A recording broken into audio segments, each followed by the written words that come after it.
Hi, and welcome to Contessa's exhibition game of Witch. I'm Sarah. I'm one of the co-organizers of Contessa. And with us is a bunch of really awesome people who've agreed to play the game, as well as Liz. Liz is part of Angry Hamster Publishing, and this is her game, so now she's going to tell us a little bit about it. Okay, hi everyone. I'm Liz, like Sarah said. Today we're going to be playing Witch, and basically in Witch, you play a witch or warlock who has sold their soul to a demon for power. If you want to know a little bit more about the game and you don't know anything about it, I've actually put the URL down there so you can check it out. But before we get started, I just wanted to let everyone know a little bit about the setting because I'd already gone through it with the players. But basically, we're playing near in Kansas near the Dust Hallow. And what the Dust Hallow is a huge swath of land which was left after the Dust Bowl in America, and it has pockets of what we like to call nothing land. And what that is just pure nothingness. Um, and people, supernatural creatures, and people who are in the know with magic, they'll go there in order to exchange shady deals, trade in magical artifacts. So, in general, it's kind of a dangerous place to be. Um, and yeah, that's a little bit about the setting. And I just want to tell you also a little bit about how we'll be playing because you'll notice that we're not using any dice or anything like that.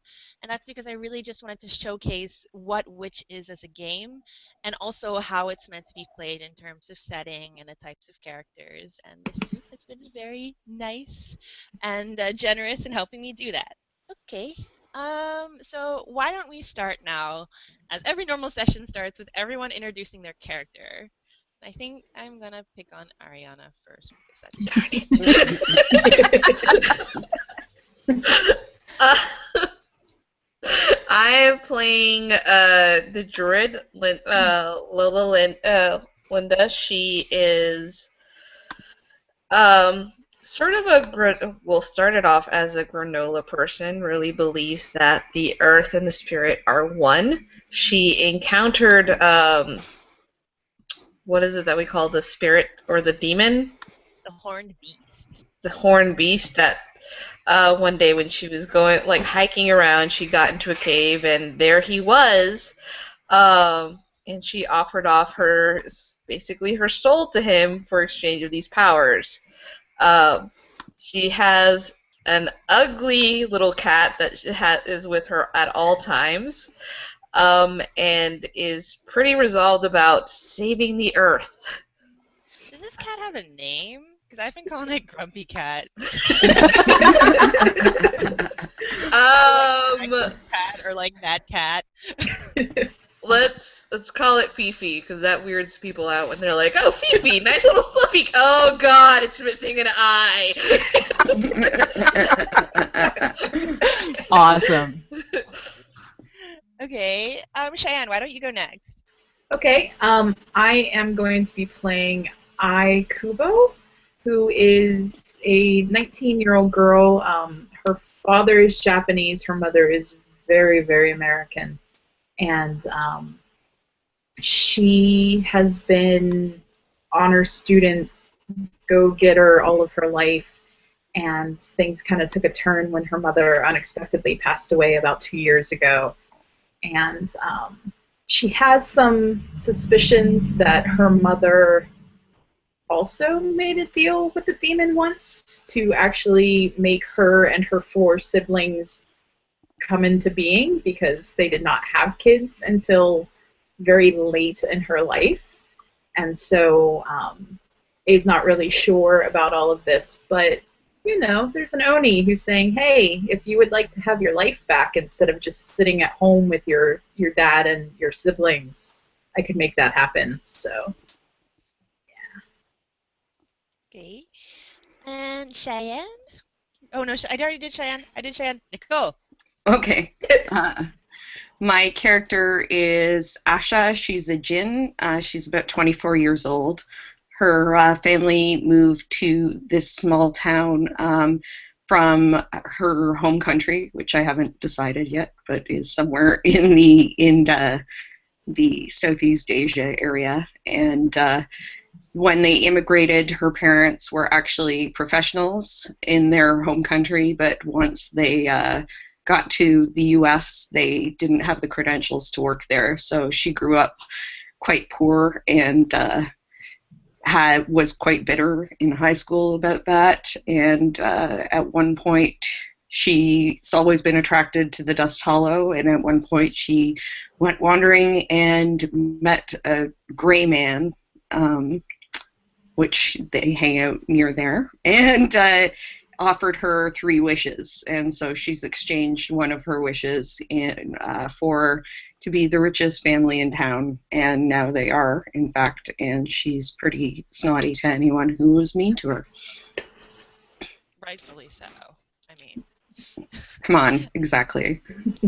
Seth, how about you? Why don't you introduce your character? All right, I'm playing Kate Waldman, the pagan. She's 19 years old, the kind of person that sort of grew up in this town and doesn't believe she'll ever leave.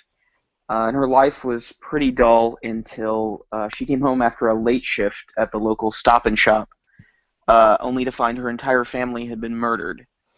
She'd later find out that they were just some of the over 400 victims of a notorious serial killer, James Randall Desjardins.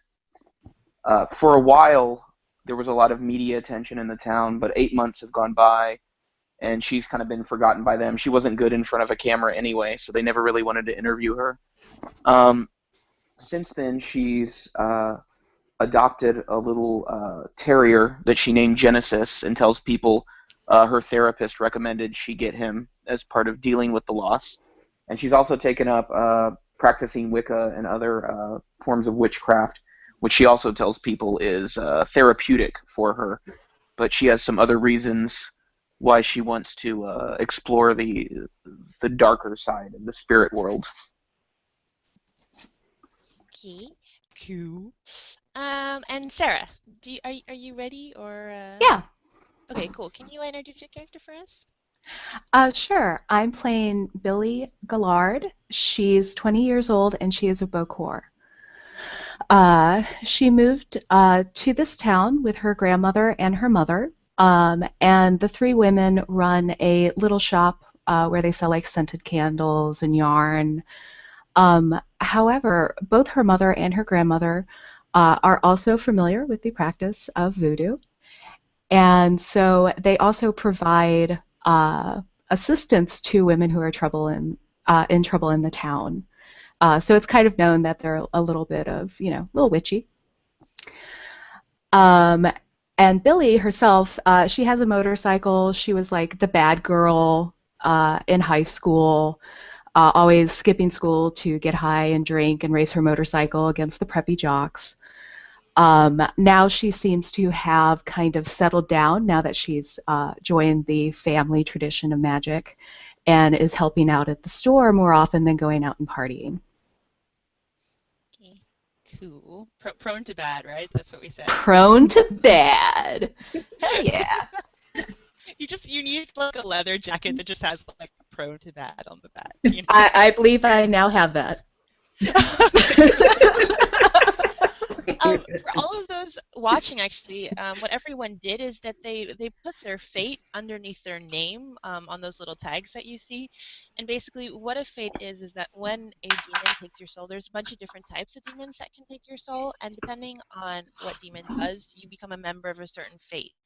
So, for example, Asha is a member of the Jinn Fate, and they can grant wishes.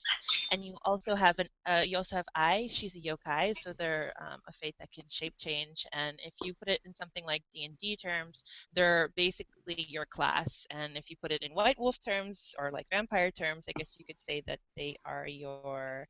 I just completely forgot what that is, but they are your clan. Sorry. Okay. So let's start things off. I just have a cat. I was just showing everyone the cat, so they knew what I was doing. The cat? The cat has come on my lap, and so I just wanted everyone to know I'm not just petting my lap or something. You can do that. This is a safe place. There to is pet your lap. there is a kitty behind me who is asleep and looks like she doesn't appreciate all the laughing. Too bad. And there may be a loud cat joining us later. Huh? It fits the setting, right? It There's like does. a Mhm. really angry cat, and all the cats can make up for this sort of, I don't know. I don't want to say retard cat because that's really rude, but One of our cats, he is slightly intellectually deficient.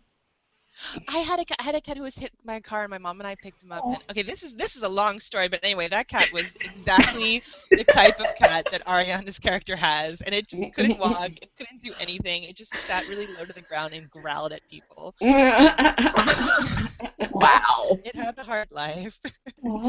Okay. Oh. I would actually like to start off with Billy. Billy, you are, or Sarah. I'm going to refer to you guys as your characters' names. I hope that's okay. That's awesome.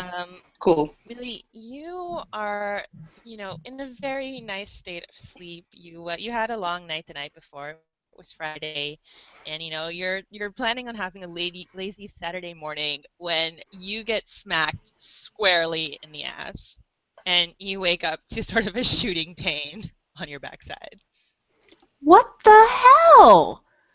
Wake up, Billy. Do I? Is there anyone in my room?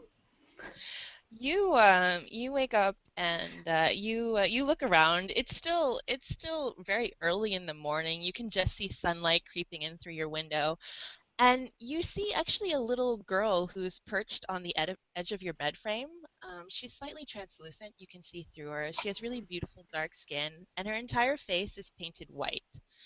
And she's Oh. sitting there, and she has kind of her arms crossed, and she's just glowering at you, as if you've like utterly inconvenienced her day. I have one question. Yeah. Like, player Sarah knows who this is, but does Billy know who this is? Well, you have been fated, so you kind of know, you're in the know of what's going on. I mean, you've been fated. You guys have all been fated for around a year or so. Okay. So you're pretty sure,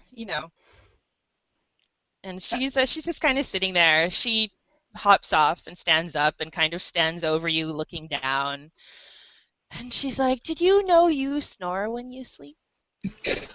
I pull my pillow over my head and I tell her it is too fucking early for spirits. That's a bad word. I think I'm too young to hear that. And basically, a hand kind of goes through your pillow, and oddly enough, you just feel something stroking your face through the pillow. That is so creepy. If I talk to you, would you stop that? I'm not creepy. I'm adorable. I've been told. You know a lot of lies, child. And I'll pull the pillow off and I sit up. Hmm. All right. What do you need?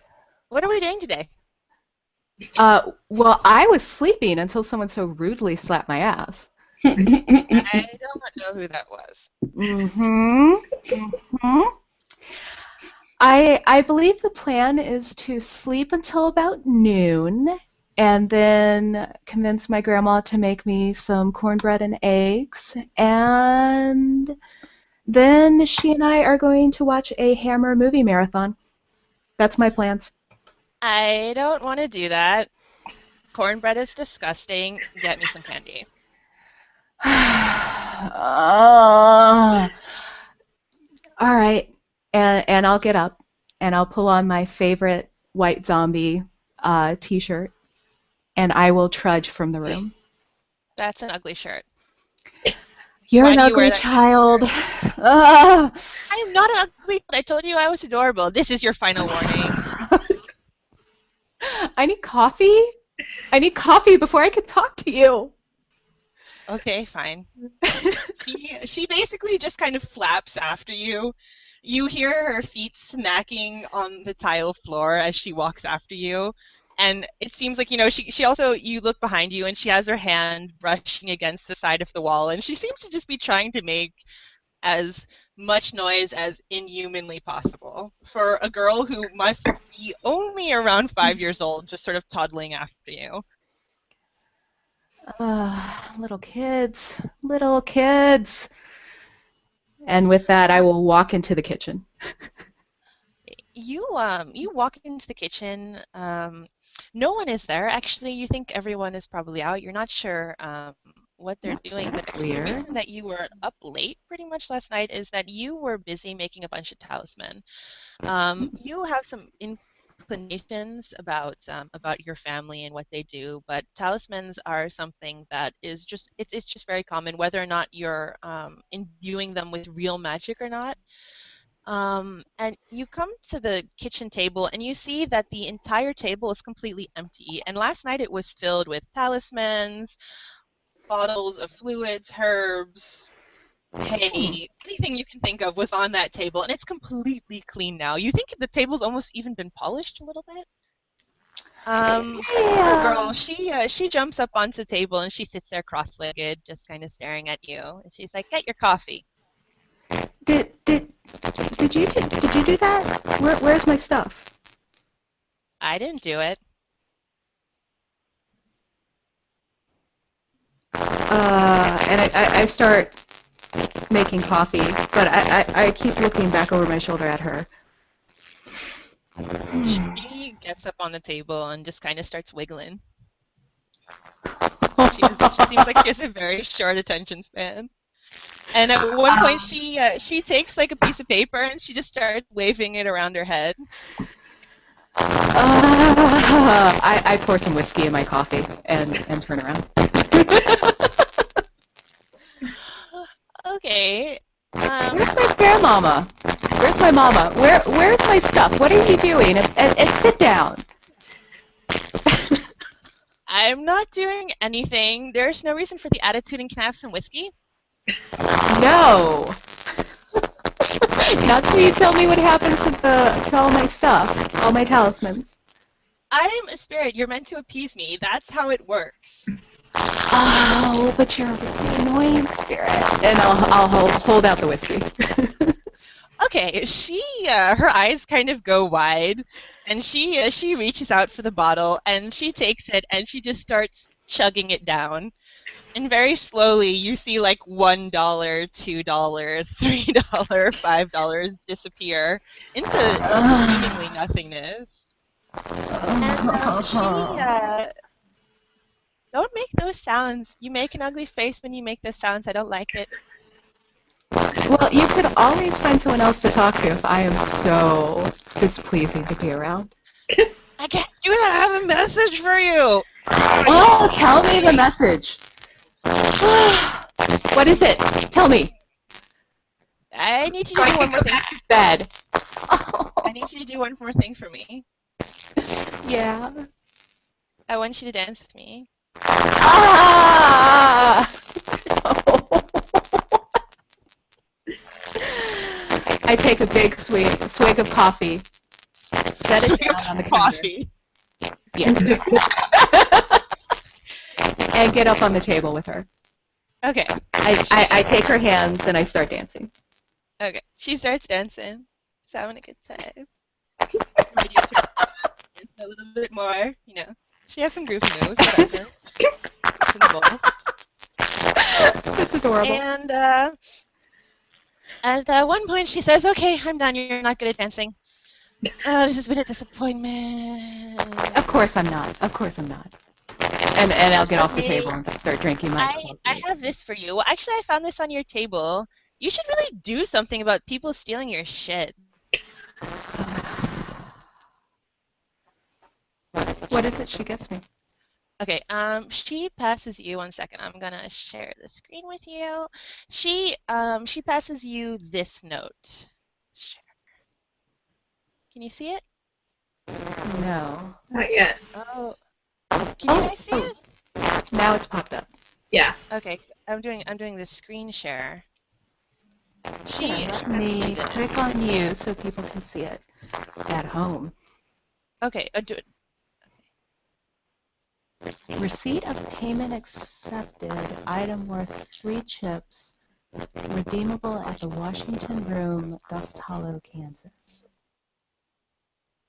I stare at her. I don't have time for this, and she disappears. Oh! Oh! Oh! Okay. Let me see. I'm gonna take that off now. All right. I'm gonna scene change. Okay. I'd like to scene change to Lola. Lola, you wake up, and actually, you've actually had quite a nice sleep. You planted some trees yesterday.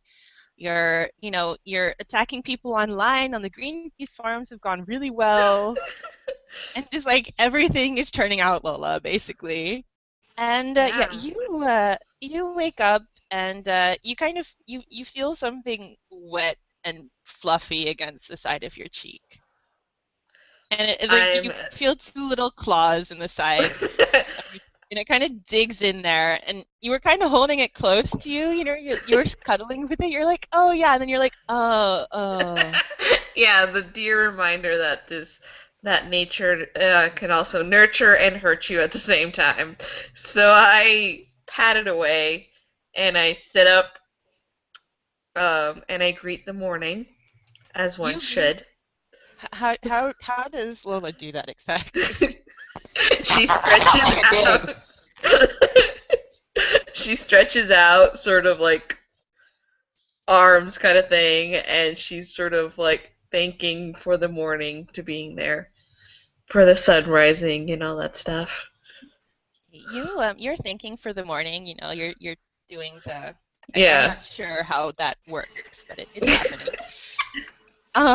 And you're placing your arms over your head, and you notice on the side of your hand that there's actually blood on your hands. I look at my hand. Does it look like it's my blood? Well, it's not that much, and as you actually look down at your hand, you notice that there's not a underneath the hand. There's not a super angry cat staring at you, but there's actually a dead bird in your bed.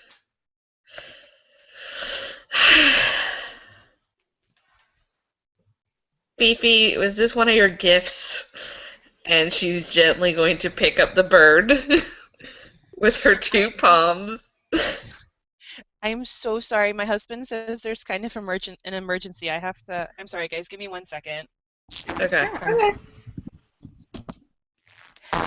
So while she's gone,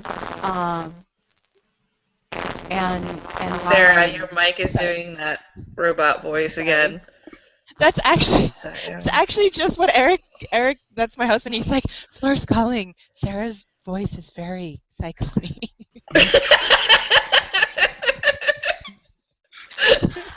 I'm going to leave and rejoin. Please continue. Okay. I'm sorry. So I'm very sorry about that. Fifi gift, dead bird, blood. Yeah. Go. So I'm picking up the bird and I'm taking it outside. Okay. You get out of your bed with the natural hemp covers and Yeah. of course, and like the blanket woven from grass-fed sheep, and you put on your hemp slippers. I just imagine that everything in your house is made out of hemp for some reason. And what happens is you open up your door, and in front of your door you see another dead bird laying there, and it kind of looks up at you almost accusingly. Lola looks down, sort of like in a sad stance for a second, and she's gonna kneel down, put the first dead bird besides the other dead bird, and she's gonna pray over those birds. Okay. You pray over those birds to the great spirit of all things. Yes. Okay, sounds good. And the birds kind of lay there, and you feel like maybe their souls are at rest. I'm sure that's what Lola believes. Yeah. You go into your kitchen, and there's nothing else odd about your kitchen. I mean, it seems fine. Your cat's not there, and normally you have a purring alarm clock. Purring alarm clock. Yeah, I'm a little concerned at the fact that Fifi hasn't returned because my assumption was her paw was the wet thing against my face. So, I proceed to go make my trade-free organic coffee with the almond milk. Are you trolling people? I think you're trolling people. Sarah, if they feel like I'm trolling them, then I am sorry, but I'm not sorry. She's actually totally trolling me because I make my coffee with almond milk, and I find it so I delicious. drink almond milk, so it's cool, okay? It's like a little bit sweet. Like, you don't have to add sugar then, you know? Like, It is a good thing. I'm just saying. good thing I blame Seth.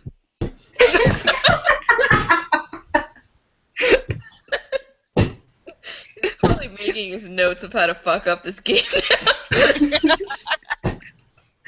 Which, as a side note, do I no longer have scary robot voice? No, you don't. No. Good. Good. All right. Yay. Okay, continuing the scene of Lola with her trade-free coffee and almond milk and...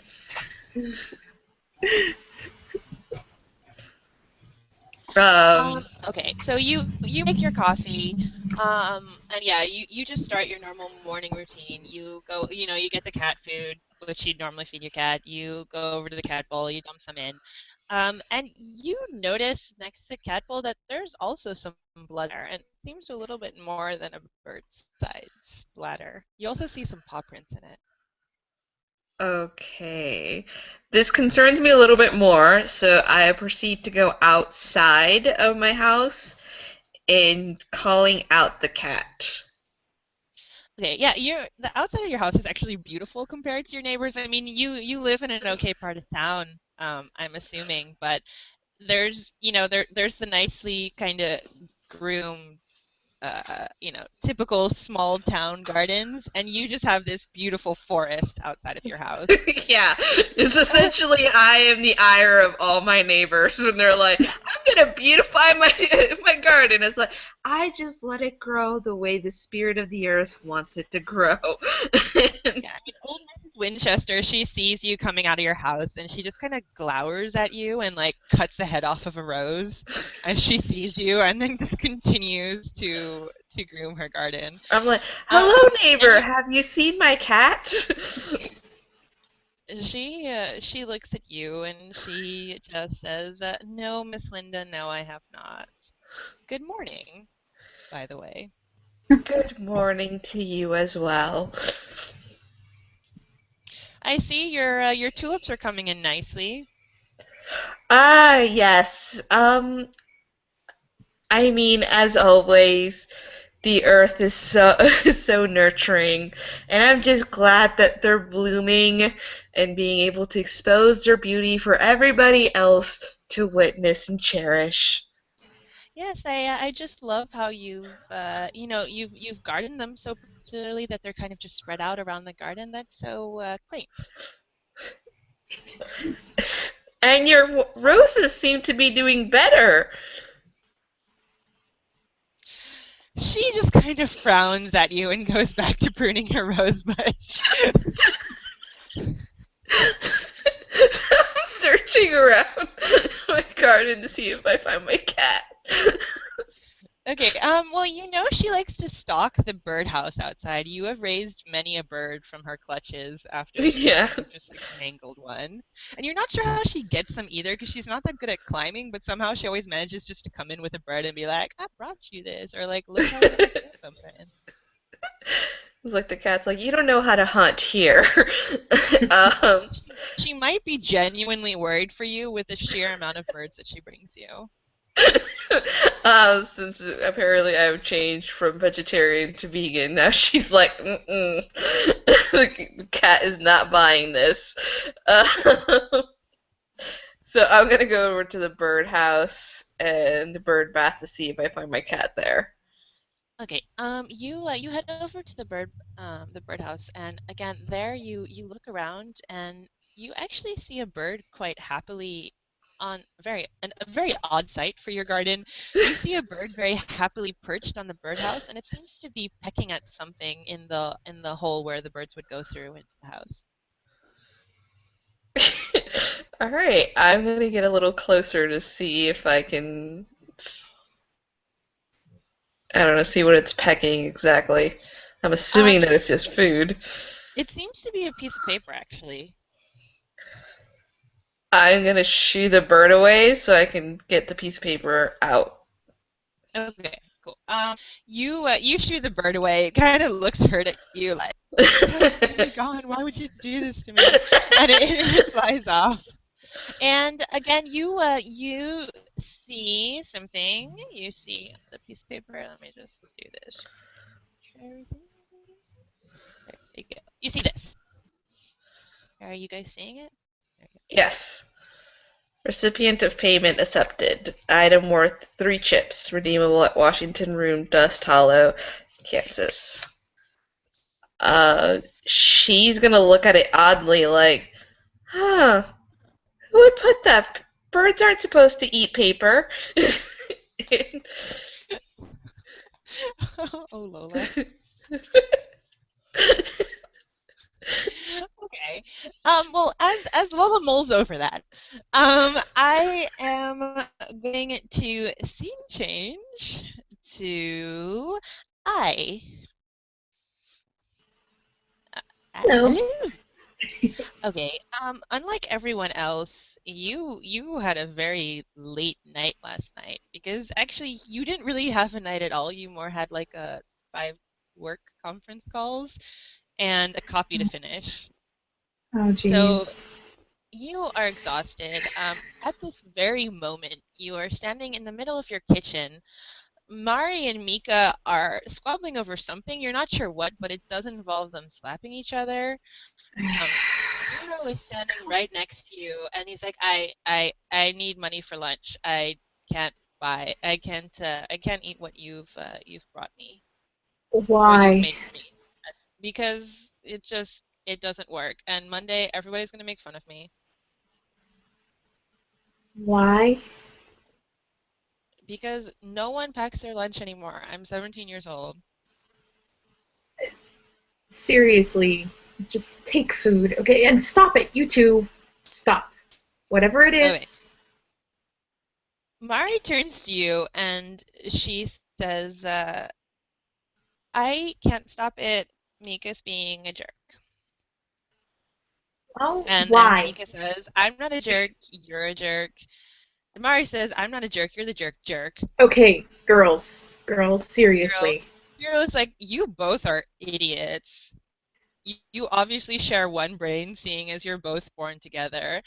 They look at you and they're like, Okay, everyone, can I calm have another down. pancake? They're right there.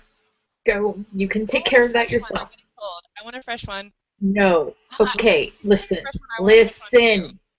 You take your lunch and go to school. You two stop fighting. I don't care what it is. Just stop. It's Saturday, loser. Then why were you talking to me about lunch?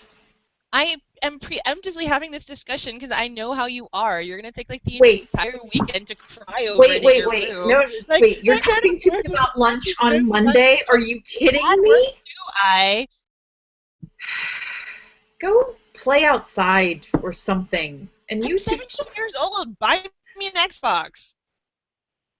go play with your friends. You have friends, right? We don't play with each other? What are you suggesting? What are you going to do today? I know you're not I working don't at the know. shop. So, what are you doing today? I don't know, like hanging out. Then go hang out. I will talk to you about your lunch on Sunday, okay? Alright, Jiro basically grabs a handful of bacon, meaning all the bacon on the plate, and just walks out of the Awesome. house. Yeah. Mari and Mika just kind of stare at you, and he's like, He took all the bacon. I will make more bacon if you two will stop slapping each other. Is that a deal? Mika says, yeah, sure. And Mari turns to you and she says, is your fake life in New York way better than this? I live in Chelsea. Yes. Yes, it is. What's So Chelsea? she just turns around and puts more bacon on the griddle and just doesn't even acknowledge her sister's question. Okay, at this point, Mari just turns to Mika and she's like, my name's Chelsea. I live in New York. New York is so great. I have shoes that are painted red on the back, and that means that they're designer. And then Mika turns to Mari and she's like, oh my god, I can't believe that. I'm so important. It's not like I take care of my family or anything.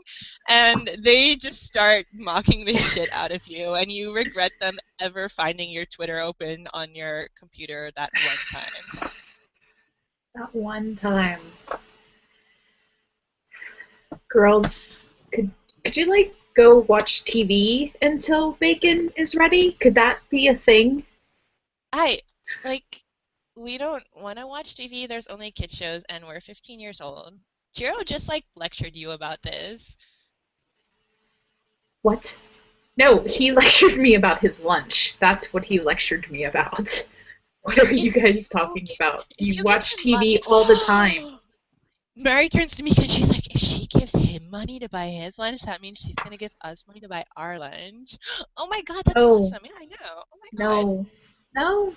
no. You guys have an allowance. Dad set up an allowance for you on purpose. There's a reason why Dad gives you money. Do you work?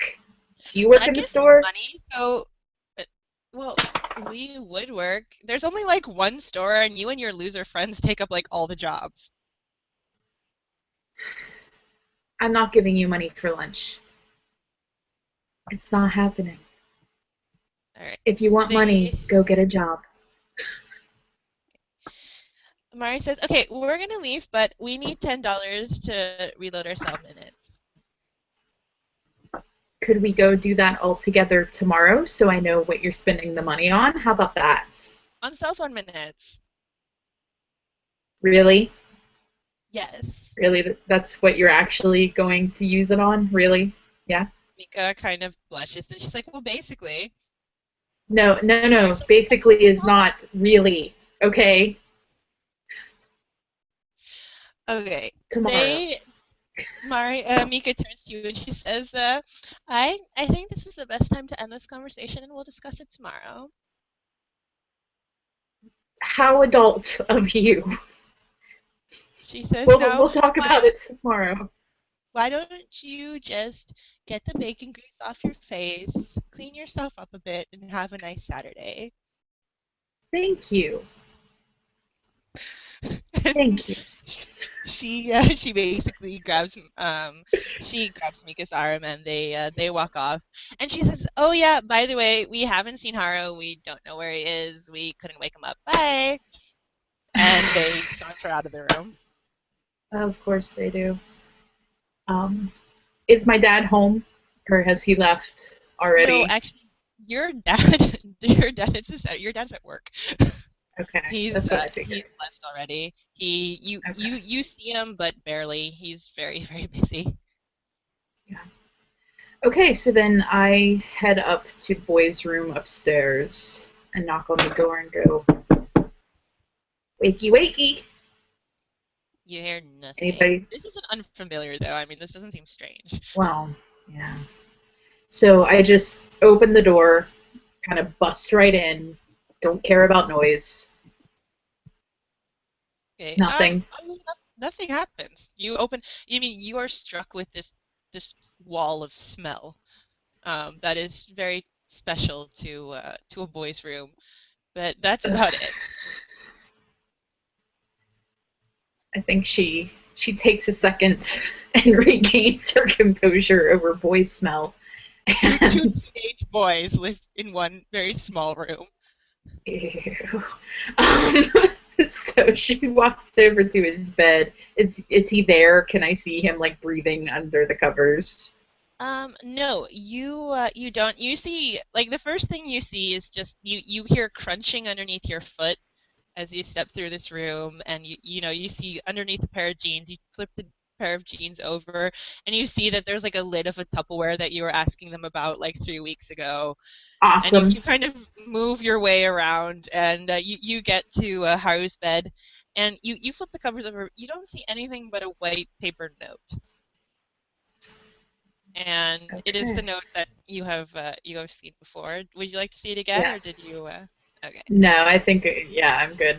But yeah, I pick it up and look at it and go, I don't know where this place is. Cool. I am going to scene change. I would actually like to scene change to Asha. Okay. Hello. Hello. Um, you wake up to your Philips wake up light. So basically, it wakes you up very slowly into the sounds of waterfall, falls and birds chirping, and you kind of stretch out on your beautiful, however many thread count, silk sheet and your four-poster 1,000. bed. Yeah.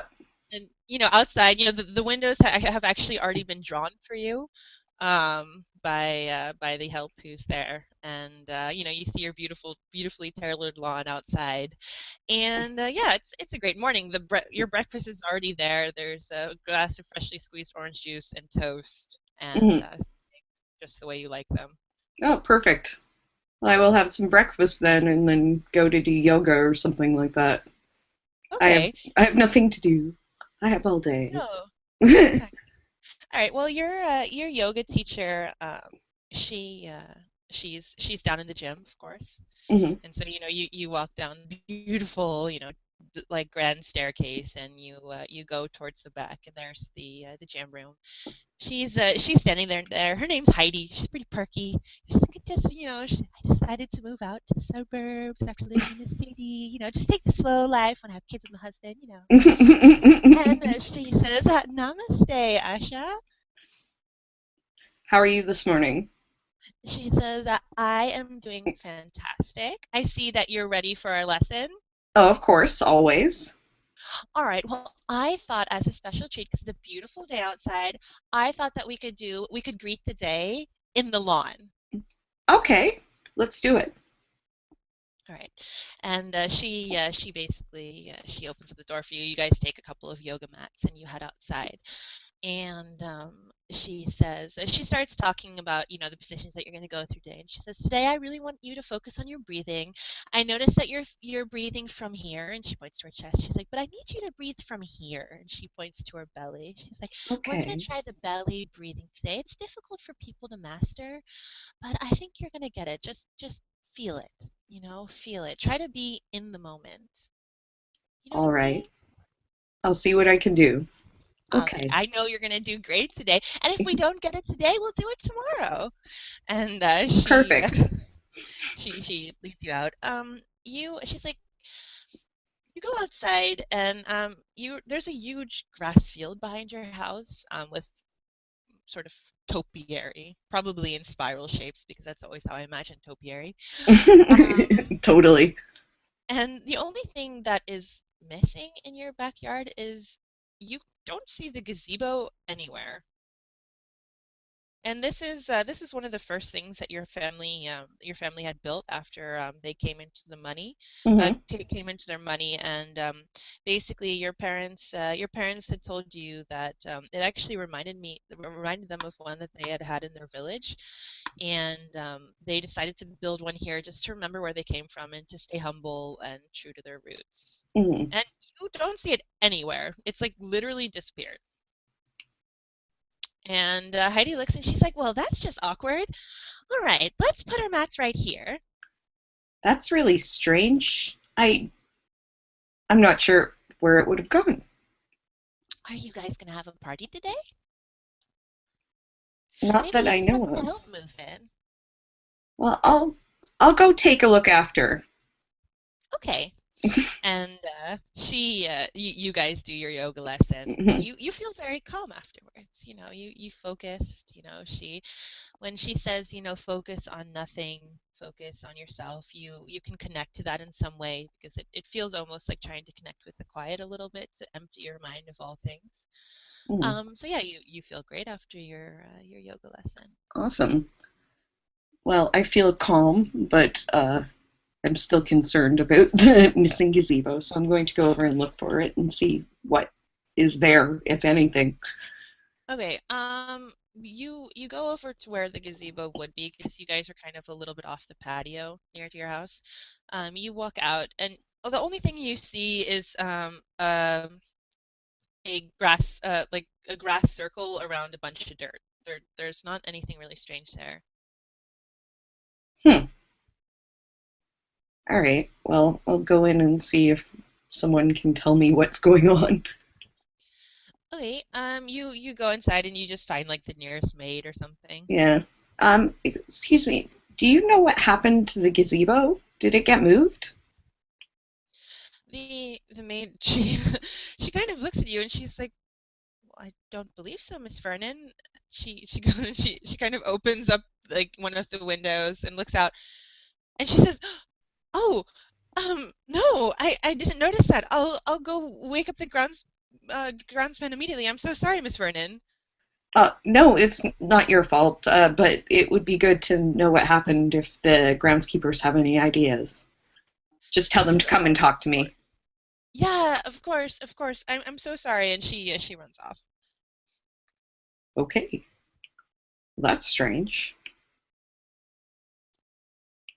I think probably I would. Normally, I might go out and do something, but I think because of that, I'll wait around and see what the groundskeepers have to say, or go out to, their shed or whatever.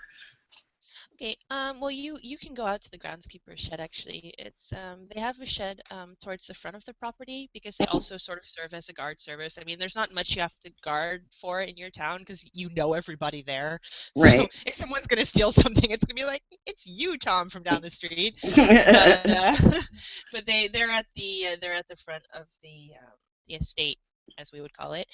And you walk by the car garage and you notice your Porsche is missing. What the fuck? Where's my Where's my car? I'm gonna go right up to the um, groundskeeper slash security shed and bang on the door. Okay. You bang on the door. Hank, your groundskeeper, head groundskeeper, he opens up the door and he's like, "Oh, Miss Vernon, good morning." Good morning. My car is gone, and What?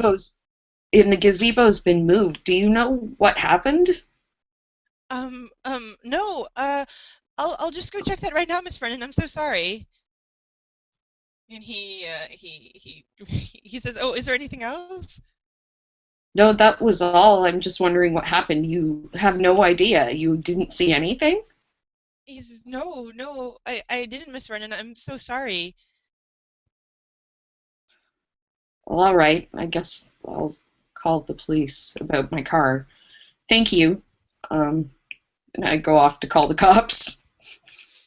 I'm Okay. totally confused. Okay, yeah, you go off to call the cops. I mean, you reach basically for your you reach for your phone at the in your pocket. You woke up, you put it in your pocket, and your phone's missing. Your brand new iPhone 6. What is even happening? I don't even know what to do. I'm going to go and use the landline to call the cops about my missing car, but things are disappearing, and that seems really weird and upsetting to me. Um, Okay. it seems like something's going wrong almost, so. Okay, you walk towards the house, and you take a quick double take because you notice that the West Wing is gone. And you notice something on your doorstep. It's an envelope with a wax seal on it. I'll pick up the envelope.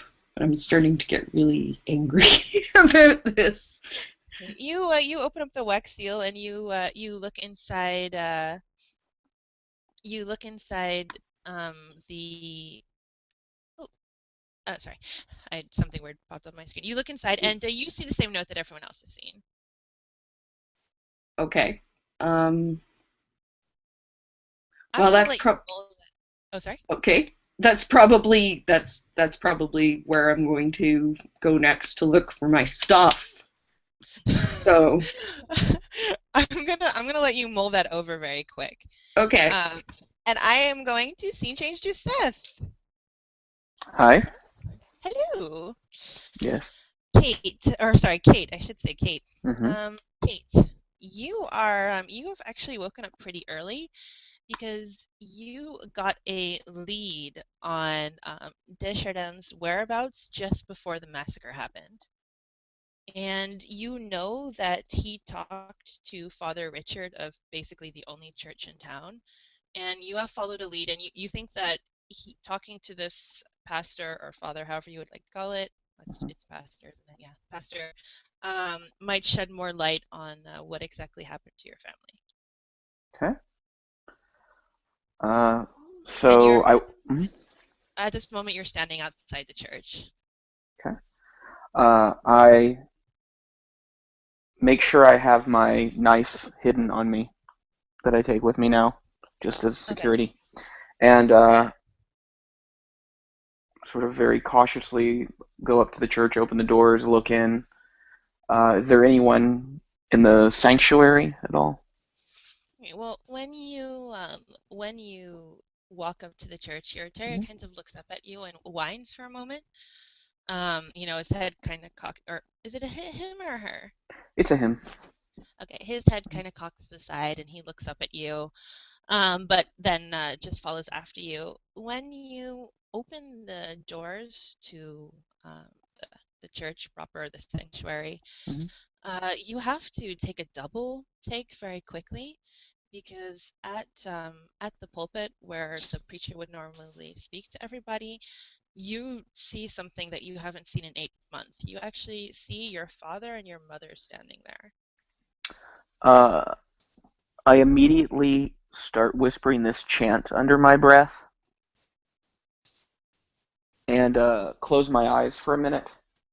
And when I open them back up, do I still see them there? You still see them there, but now you see that your father and mother they're holding each other's hands and they've both knelt down in front of each other in front of the altar. I begin to walk further into the sanctuary. My feet are much shakier now, my legs. I pick up Genesis, my terrier, and I was sort of holding her like a baby almost under my arm.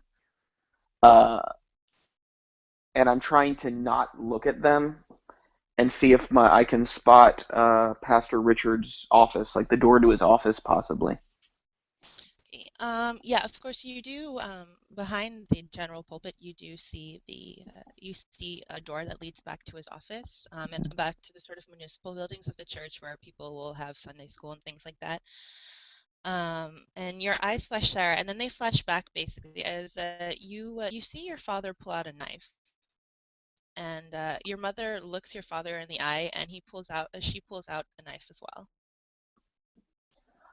I look at them, and my voice is slightly more raised than it was before, and I say, "I'm trying to do the best I can." And at this point, your father he turns to your mother and he takes her arm that he's still holding, and he places the knife against her wrist, and he begins to sort of slit it underneath her arm and almost fillet her arm. And your mother looks at him, and you're about halfway towards them now. Mm-hmm. And she looks at you, and she's crying. I stifle a scream.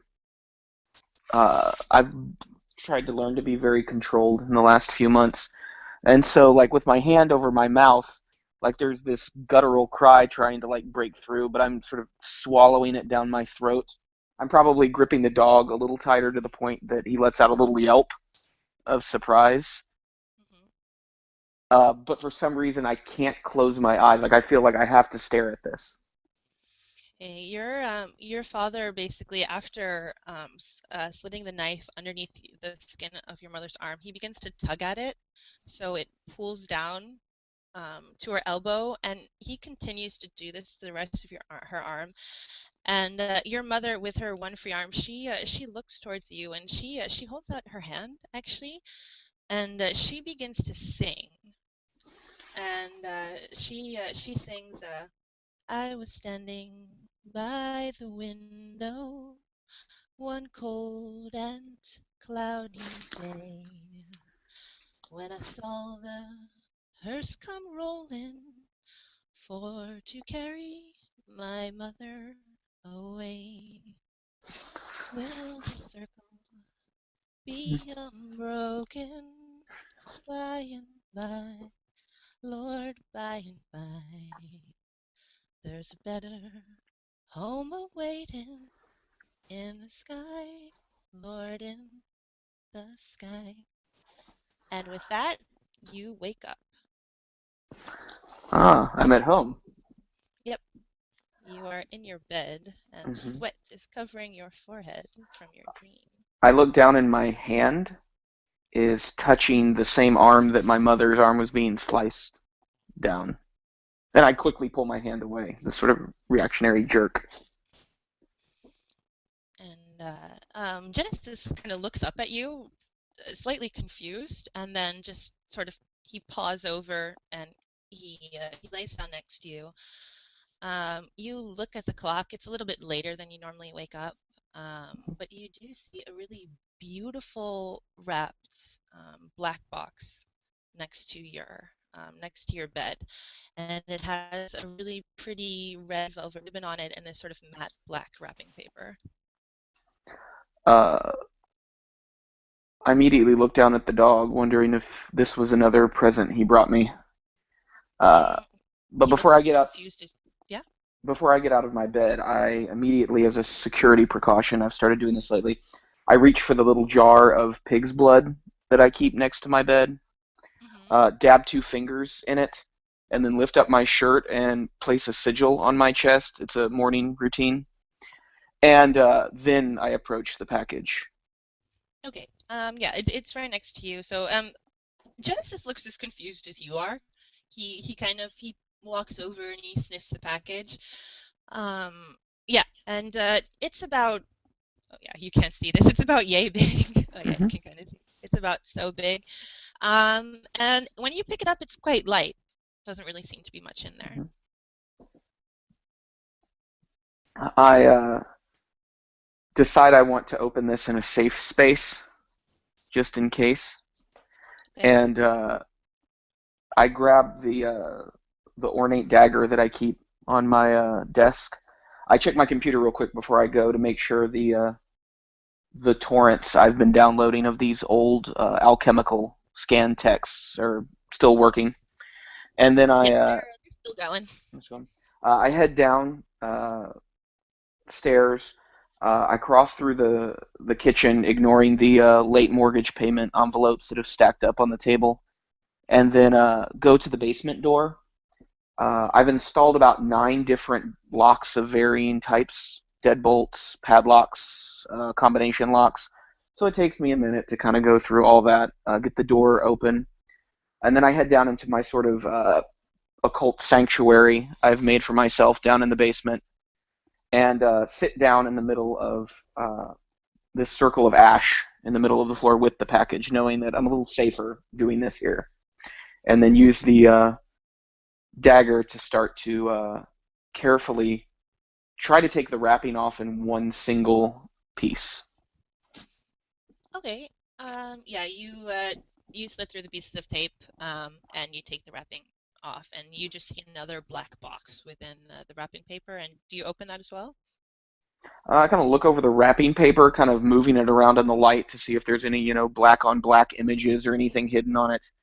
And I very carefully fold it up and pocket it to examine closer later. And then with the knife, I use the tip of the knife to lift the box lid off.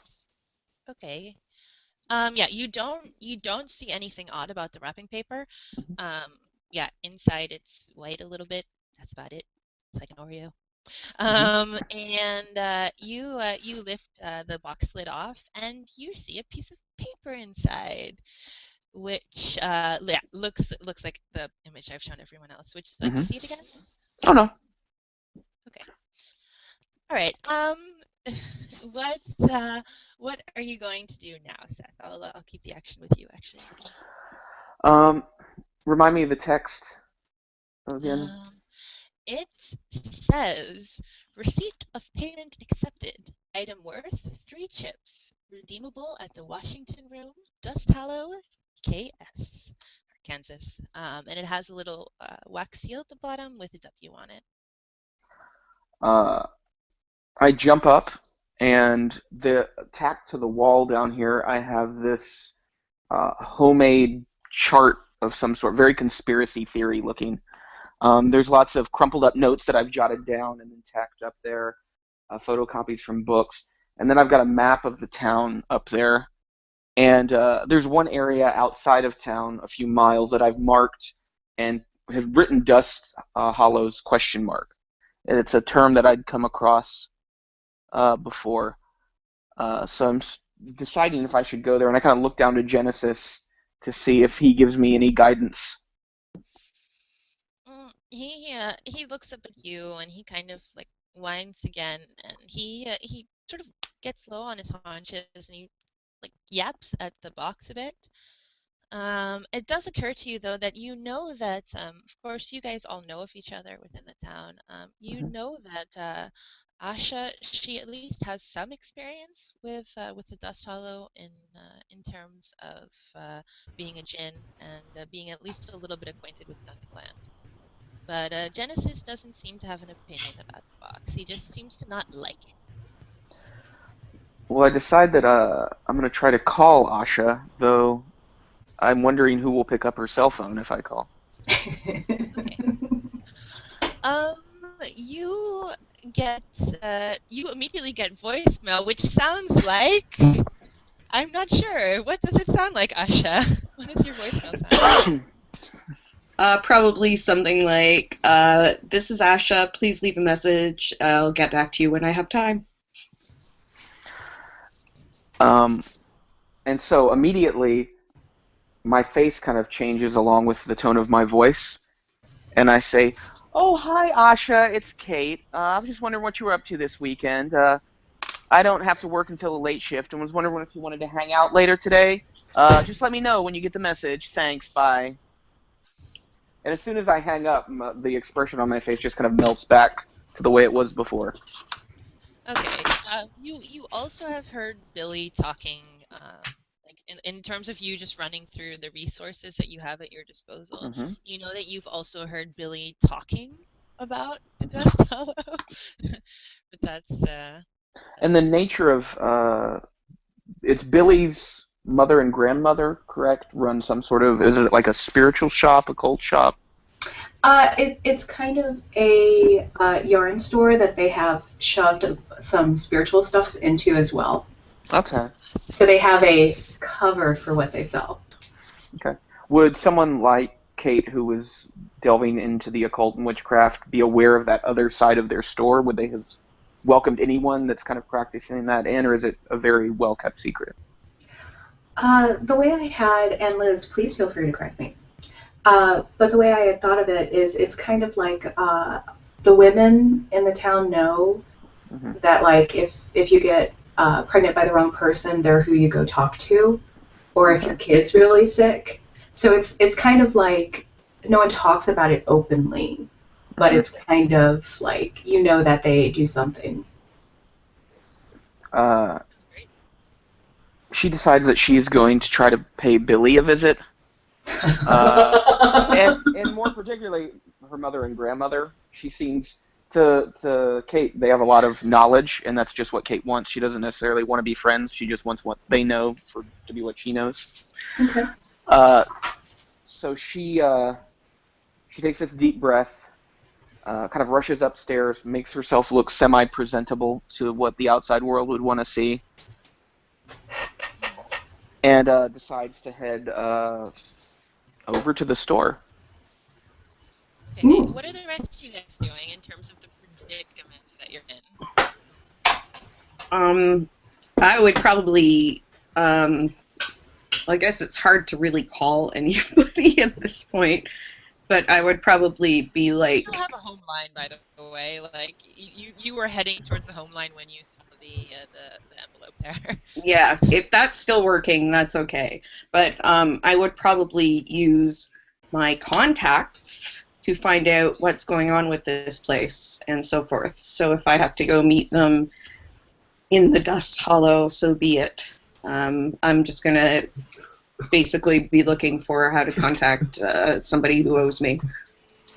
You have the phone number actually of a vampire. If you helped him out with a problem that he had. Him and somebody used to deal with a Dracula, and basically what they explained to you that a Dracula was a vampire that had lived too long, and when vampires live too long, they start turning into these really horrible warped creatures, and they're actually just a danger to everyone around. And he wanted to wish the Dracula out of existence, and you assisted him with that. So I'm always here to help. you- That's you- what I'm here to do. But basically, he is kind of indebted to you for this. So you can give him a call. His name is Dallas. Okay, so after I call the cops, even though I'm pretty sure no one stole my car, I'm gonna give Or the half of your house. or half of my house. Yeah, I'm pretty sure they didn't walk away with that. I'm going to call the vampire to find out what's going on. Okay. You get his voicemail. He says, "Hey, this is Dallas. Thanks for your call. You know me. You know why I can't pick up right now. I'll see you later. Try back at night. Bye." Mm. Well, I'll leave a message and just say, it's Asha. As soon as you get this, call me. Don't call my cell phone. Maybe I'll just try you back later. All right, bye. You think maybe to call him back after sunset. Yeah, I'll make sure to do that. But I would have left You my can, number, but You also know a lich. You helped her procure an artifact name, and her name's Clarissa, so you can call her. Sorry, I just realized the fault of you having a vampire contact just now. You can also try. You can also try contacting Clarissa. I will contact her. Okay. Okay, all right. Clarissa picks up, and she says, "Good afternoon. Who's there?" Hi, it's Asha. How are you? Oh, Asha, how are you? Not too bad. There's just a couple of weird things happening around my house. And I got Bridget, put that down! Sorry, what were you saying? oh no, just do you know anything about the Washington room? The Washington room. Does sound familiar. Just give me one moment. Friedrich, dear. And you hear the phone being put down, and you hear some scrambling, and she says, "Oh yes, I still have a chip from there." Oh, what is it? Is it basically like a casino or something? She says, "Oh, it's a fantastic place. They have the most marvelous games there. Why, have you received an invitation?" Something of the like. How would I find it? Oh well, it's shown up here and there within the Dust Hallow. So if you're looking for it, you can find it, more or less. She says, "Of course, dear, but as I told you the last time that I saw you, when you were in that very interesting predicament within the Dust Hallow, I suggest that you not go there alone. It's dangerous for a girl like you. And what did you say? You only have 2 wishes left?" Well, yes. Friedrich, I'm not going to tell you again. This is absolutely ridiculous. I'm on the phone with the contact. I'm sorry, my dear. What were you saying? Don't worry about it. If it's a concern, I'll see if I can bring someone with me. Oh, fantastic, darling. Well, thank you so much. You have a good day. She says, you have a good day too, and don't hesitate to contact me if you have another interesting tidbit for me. Oh, of course, anytime. She says, goodbye, darling. She hangs up on you. Okay, I'll hang up and think about who I'm gonna bother to come in to some sketchy place with me. Lola and how are you guys doing? There's a really horrible cat missing and a possibly really horrible younger brother, depending on how you feel about him right now. Lola has been looking for her cat after putting the two dead birds in a shoebox, wondering if she should bury them in her garden or question her demon about what is going on. Um, she has gone online into her local neighborhood group requesting that if anyone has seen her cat, please let her know. And the moderators are really upset because they think that she is kidding, and that how horrible would she be if she put this one-eyed cat supposedly being missing when there's necessary animals needing rescue. And she's trying to explain that that's really her cat and that she's desperately wanting to find him. And she is still sort of bothered by the note that she found in the birdhouse. One, because birds shouldn't be eating paper. Two, who the heck leaves a note like that in a birdhouse? One concern. Those poor, poor birds. Nothing upsets her more than animals eating something that they shouldn't. Never release balloons into the air, because if not, Lola will have a hissy fit. And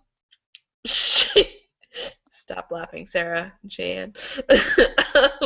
And Lola is going to give a call to Billy. Okay. Billy, your phone rings.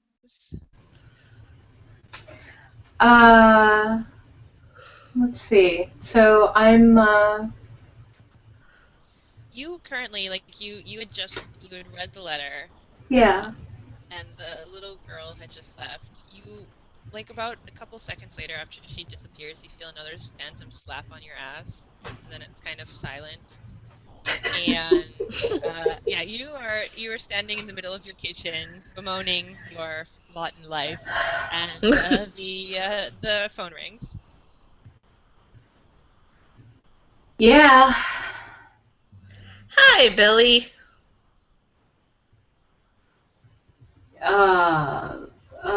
Lola? Could you at the least sound a little bit more cheerful to hear my voice? You know, if you had had the morning I had had, I shouldn't even be awake. I should be still in bed and not having little creepy girls slapping me on the ass and drinking my whiskey. So you know what? I don't want to hear any attitude from you. Billy, I'm not here to judge you. I'm just letting you know that if you would have heard what I've just heard, it sounds like you've been giving minors beverages and possibly sexually harassing them. No. They were sexually harassing me. Let's at least get that straight. Sure, that's what men would say, Billy. Please be precautious of what you say. Oh! Why are you calling me to harass me? What is this? Is this a lecture Billy hour? I'm sorry if it's, again, I'm not judging you. I'm just telling you what you sound like currently at this moment. Fifi's missing. I found 2 dead birds and a note inside the birdhouse. That poor bird was eating paper. Okay, like fuck the birds and the cat, like whatever. What's this note? It says something about the Washington room. I don't know anything about this place. Really? 3 credits. So the little whiskey snagging little girl, she gave me a note like that. Does the little girl have a name? Uh, I didn't ask. I really didn't care. I'm just But glad we're not using the word that you used last time when you described another child. well, you could see through her. She's one of the Loa. Well, I'm sure the beverages were considered some sort of offering, so... Exactly, except she kind of like strong-armed me for it. Anyway. And I don't know where my grandma is and my mom, and someone took the stuff I was working on last night, and it's been a really bad morning, which is why I don't care about your fucking birds. What if it's the same person that took my cat took your grandmother and your mother? Okay, you just put my grandmother and my mother on the same level as your cat. That cat is very beloved to me, and you know this. I don't have any children. Neither do I. What the hell does that have to do with anything? Then I love it very dearly. You know what? I'm going to get dressed, and I'm going to go check the shop. And then... Okay, so if someone's trying to lure us into this Washington room, I say let's go bring it to them. Okay. So meet me at my grandma's shop. All right, I just got a weird text from Heidi. Apparently, like, her boss is missing a gazebo or something like that. What? I don't know. Rich people do weird things. What kind of crazy ass concern is? Oh, I lost my gazebo. What the hell is that? Who does? What is that? Yeah, so Lola, you basically you get a text that's like, oh my god, OMG, not gonna believe what happened. BTW, namaste, XOXO. Anyway, you won't believe what Rich, and she says, oh wait, I'm not meant to use that word. Anyway, you won't believe what happened, OMG. And she goes on to be like, gazebo's missing, Porsche is missing, someone got, LOL, yoga tomorrow, XX. She's like, totally, this is what happens when you don't greet the morning like you're supposed to. And then you see a selfie of her, like, leaving and pointing to a missing Porsche piece, like... She's like, this is what happens when you buy, like slave labor factory made clothes. I just wanted to add that in there really quick. Oh, that's so funny. Alright, you can go with someone else unless we're going to continue with that banter. Which was great. Okay. I... Yes. Sorry. So there are people bemoaning their fate. There are people who have missing degree and have been slapped on the ass and given minors alcohol. There are Yeah. people who had a very bad dream. There are people who have had their very hard-earned Porsche stolen, and there's somebody who is missing a cat who might be better off without a cat. You are missing a human child. Yes, what would I you am. like to do? So I think the first thing that I do is to go into my room and pull up my computer and look at the ridiculous Google Calendar that she has everyone's schedule in there, what every single child, what her father is doing, and making sure she just doesn't, for some reason, miss something that her brother was supposed to do. I assume there's nothing on there. No, there's nothing on there. I mean, tomorrow morning you have to wake up at the crack of dawn to take him to football practice, but that's about Okay, it. but that's tomorrow, not today. Okay, just No, verifying. tomorrow, not today. And Awesome. you also know that though you respect and love your Google Calendar, everyone else finds it laughable. Even your father just doesn't understand what to do with the Google. So, I think what I will do then is, because all the other siblings have scattered for the day. I think I'll give my father a call. Would he be able to Okay. take calls at work, or is he at the store?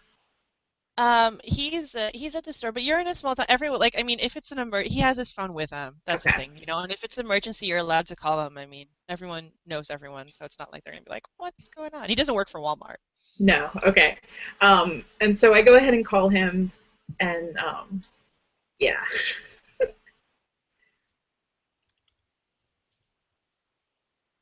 Okay. Oh, But sorry. Sorry. it's okay. Just answer the phone.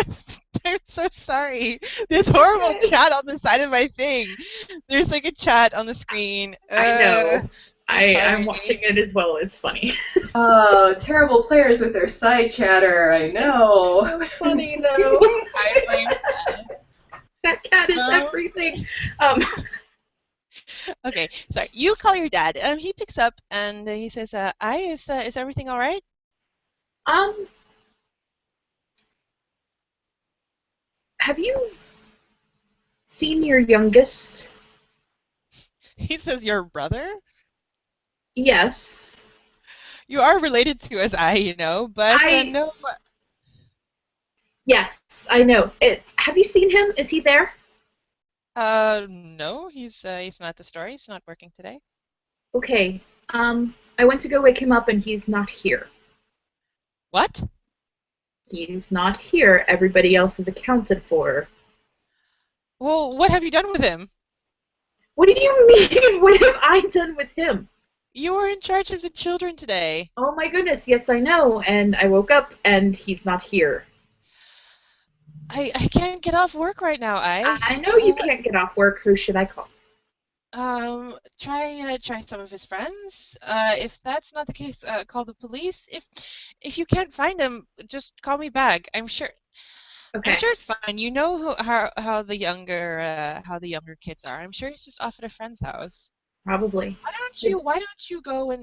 don't you go check their houses and see if he's there, or call some of the parents? Did he Did you spend the night at anything our else house today? last night? What? Did he stay at home last night, or was he supposed to be at somebody else's house? Of course he did, I. If you weren't so busy with your little chatting on the social media, you would know this. I was working, Dad.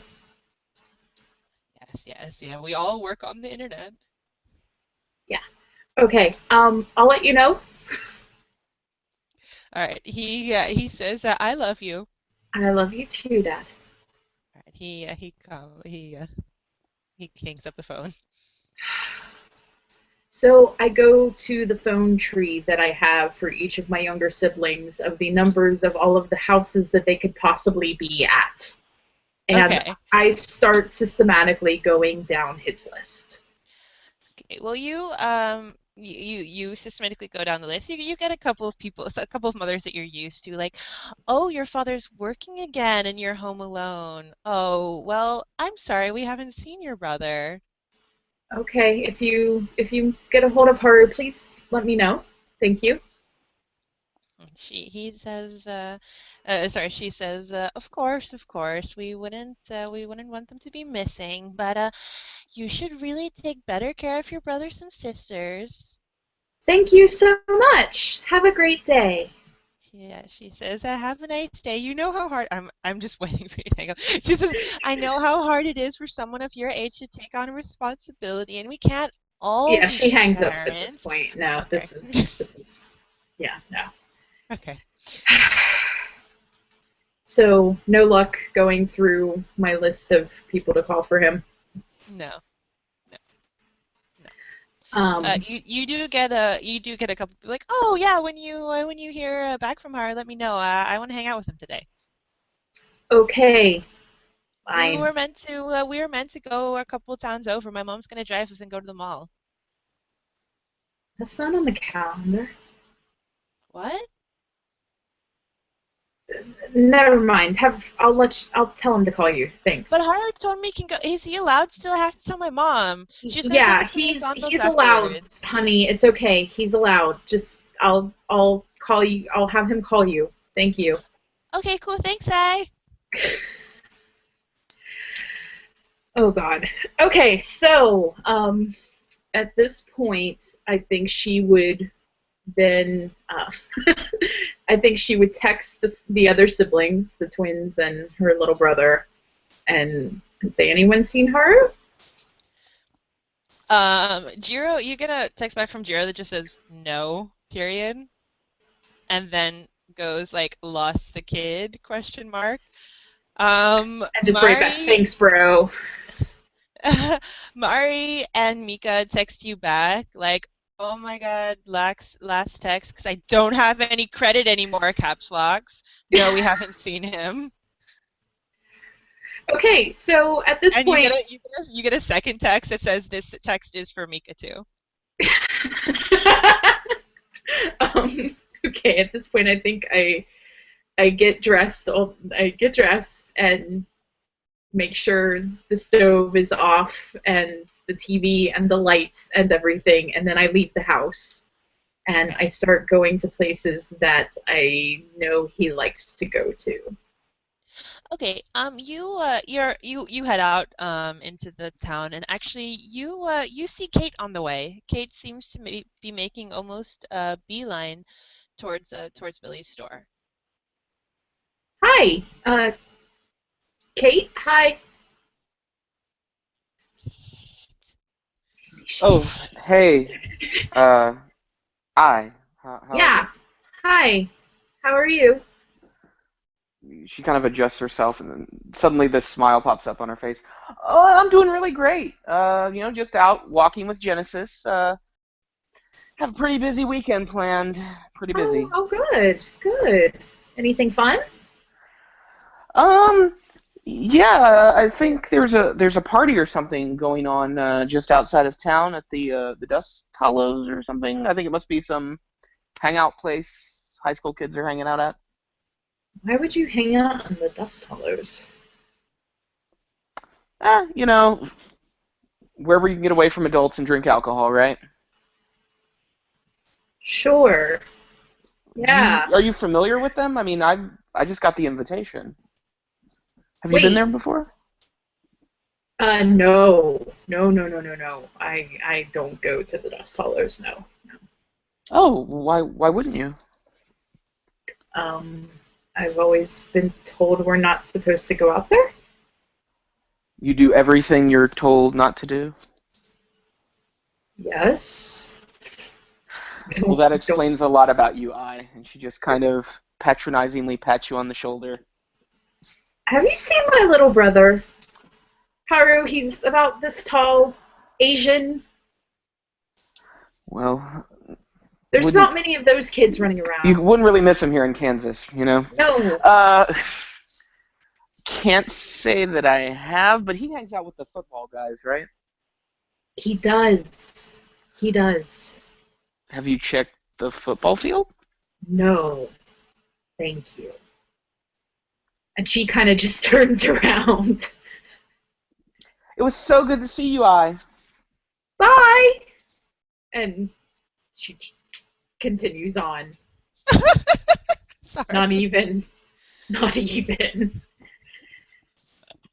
That's so fantastic. And I think she's contemplating why her 13-year-old brother hangs out with the football people, because she doesn't think that the 13-year-olds have a football team, but that means he's hanging out with high school kids, and that's not okay. And is I can feel Cheyenne's pressure.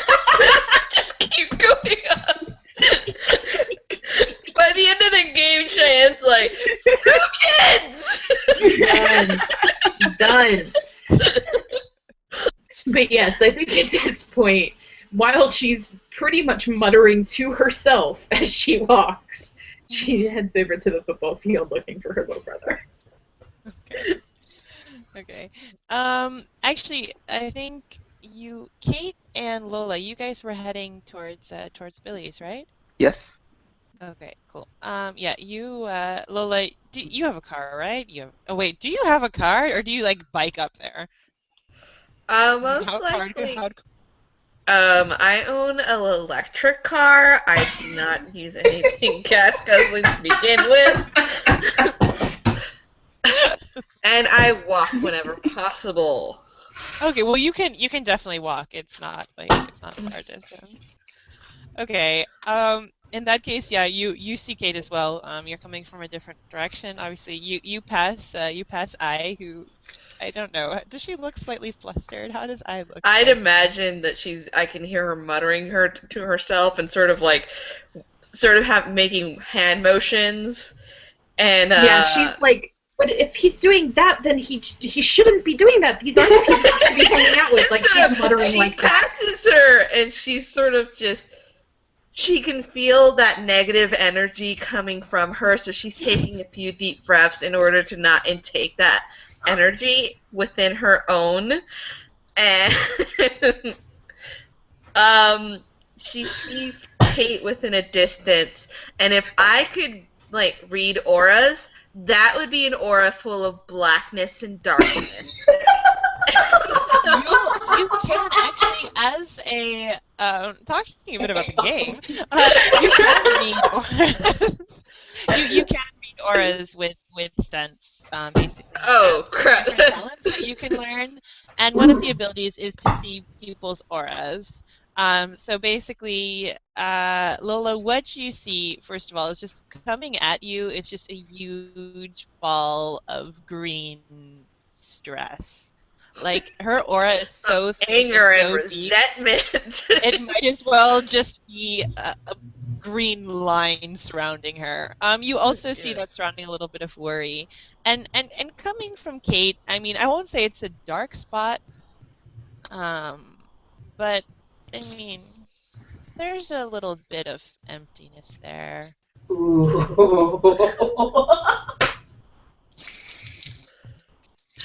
Kate's creepy.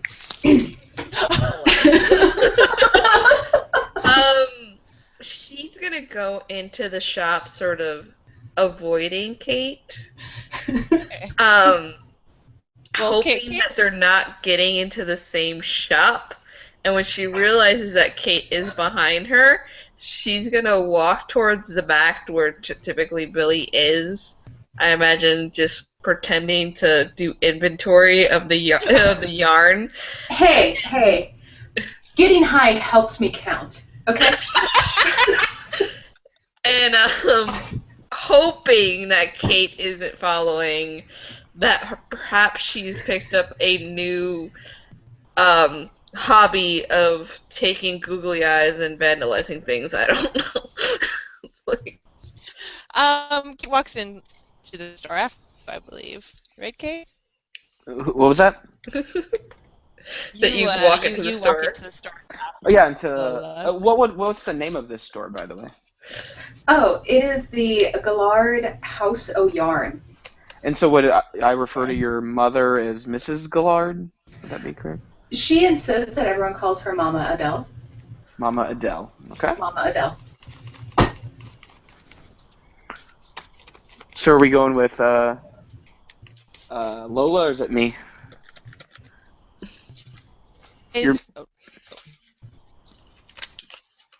I just imagine we walk in towards the back room at the same time, and so it's this awkward like, oh, namaste, Kate. Yeah, exactly. Kate says, Lola, I haven't seen you in so long. How are you? I'm doing well. I see that you're doing well. Well, I was thinking, black hole, black hole, black hole. Well, you know, my therapist, Dr. Ferdman, has really been helping me process through a lot of things. So I think I'm doing a lot better now. And how have you been? I'm doing well. I'm just here to see Billy. Oh, that's awesome. I've started to take up crochet. Dr. Ferdman said it would be good for me, a way to sort of focus my energies away from the negative thoughts. Do you do any crochet? I do more knitting than crochet. I like the form of meditation that it brings forward. That's exactly what Dr. Ferdman was saying, but I'm all thumbs, so when I get those, what are they, hooks, needles, what do they call them again? I just feel so clumsy. Maybe you could actually help me out sometime. Sure, I will. I am so glad to help you out. I have to see Billy because I'm supposed to do a yoga class later today. So let me just step to the side and get out of your way. Wow, you're a very mean person. I'm just gonna say. Kate's being very nice to you, and you're coming off like a real you-know-what. So I'm just gonna. You're a black hole of destruction. Hey, I may be a black aura, but maybe you could be the one to change the color there, but you've decided not to. So move on. I wonder if the viewers even know that we're married. So Kate's going to kind of give a little friendly smile and nod. As soon as Lola would move, Kate's rolling her eyes, major eye rolling, and is trying to find, it was Mama, what was her name again? Adele? Adele, Mama Adele. Is Mama Adele, like, out on the floor arranging anything behind the register?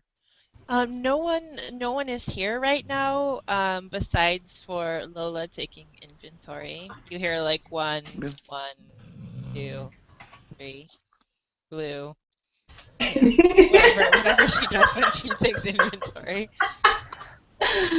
Another piece of yarn. An uglier piece of yarn. I guess I can see the two of them beginning to have a conversation, or at least Lola heading over towards Billy. Yeah, I think so. I mean, I don't think the store is that big.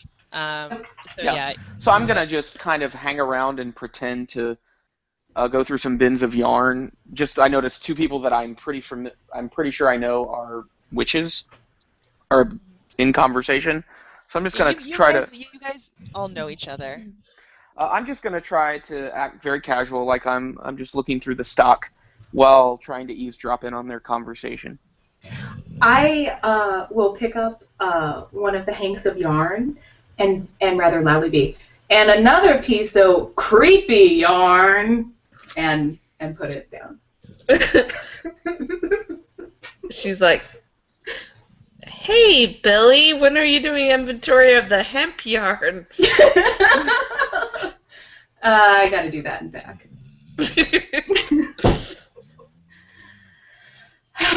I don't know where my mama and my grandma are, and so I probably shouldn't leave the store, but I really want to go over to that room and see what's going on. Maybe I'll close it after creepy yarn leaves. Kate, you hear this? Like when I say it's a small store.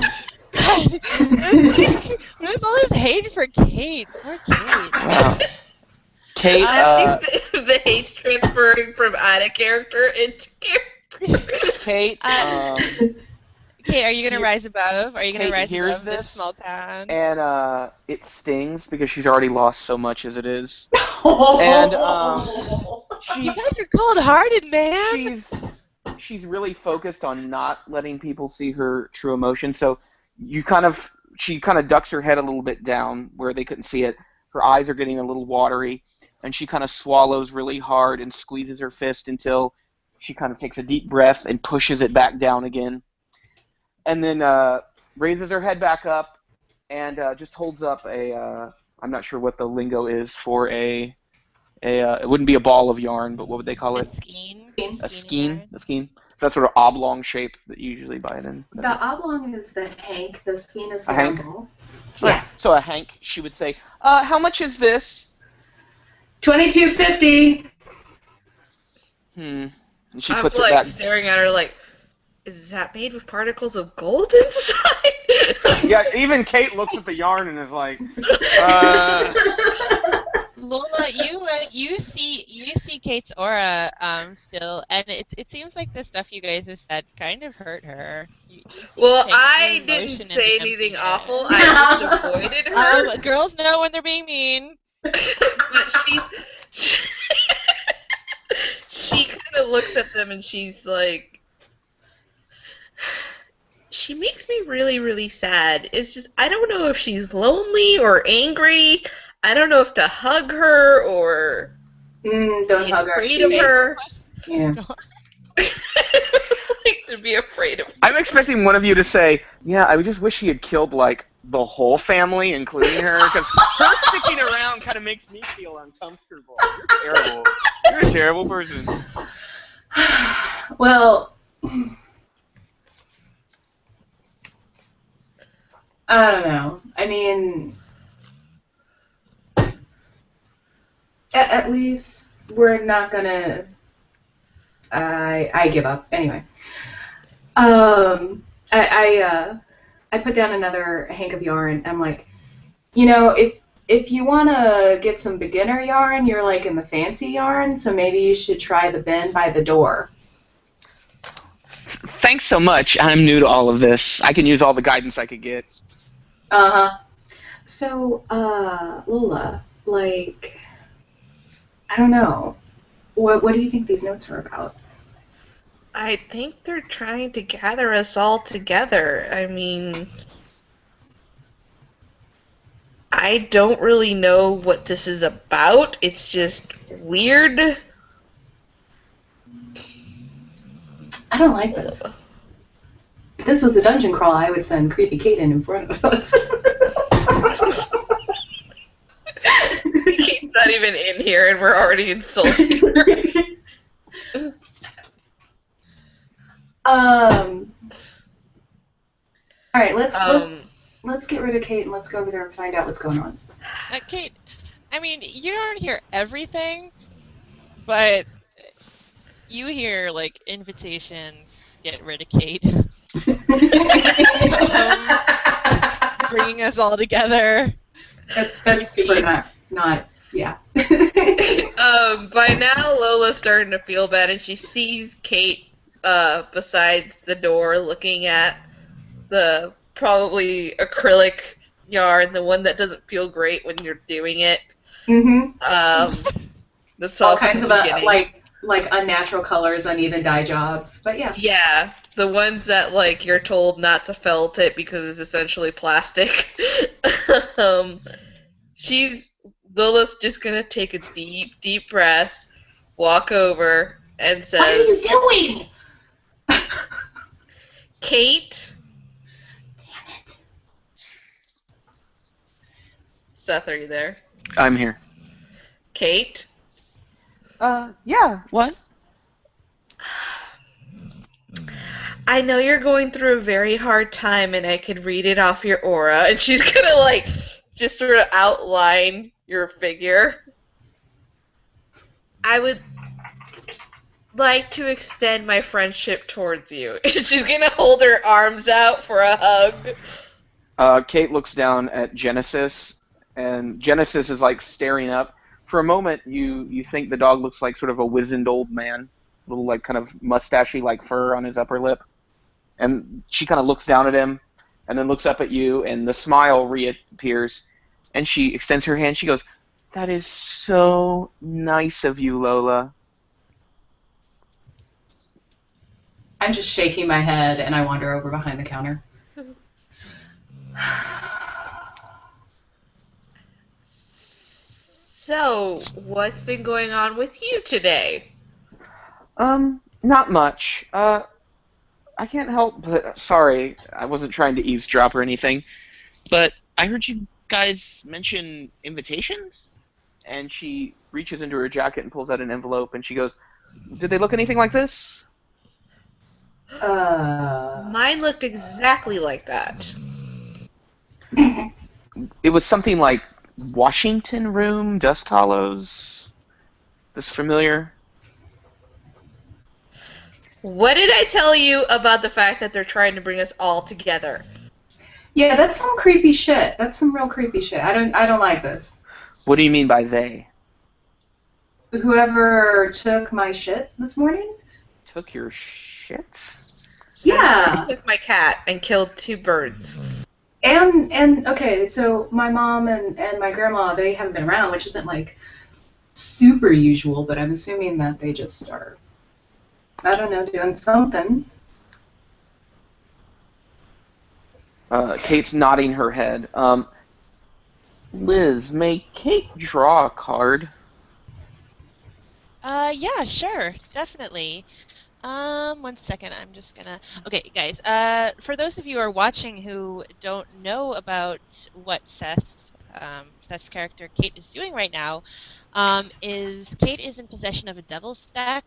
Basically, a devil's stack is the major arcana of a tarot deck, but changed for the witch world. So there's different cards. They have different meanings and things like that. And you can use the devil deck in game for a bunch of different causes. So what I think Seth is going to do right now is try to figure out kind of what's going on with the situation, but you can also use the devil's deck to play a bunch of different types of games that are specifically for witches and warlocks, and you can use it for divining the future, and also later on you can use it for negotiating with your demon to kind of get the upper hand in a negotiation. So Kate, you want to draw a card from the devil's deck?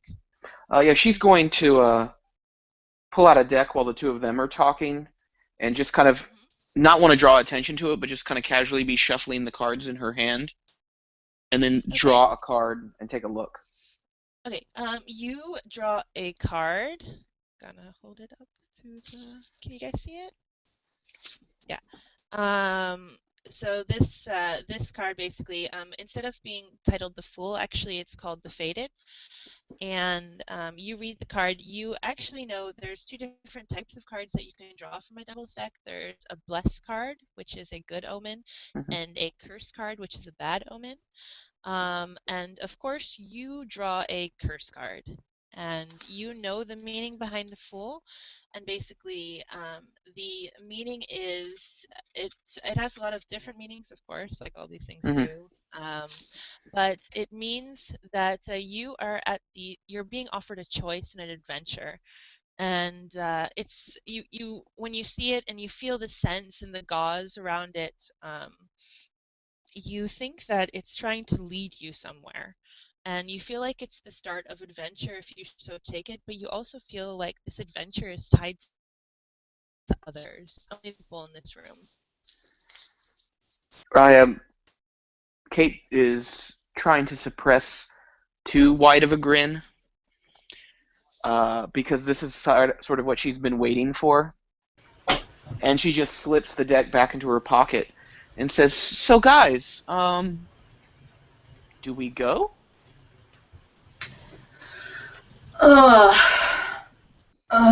And I look at Lola. There's strength in numbers. Okay, let me close the shop and we'll go. It's not like you were having fun anyways. I could have. It says 3 credits. Perhaps there's alcohol in there. Let's just cross our fingers. Hope it leads us to the light. Okay, To the light. Oh, sorry. Oh no. I think I'm gonna scene change really quick if you guys are all right with that. Yeah. I'm going to scene change to Asha. Where were you going?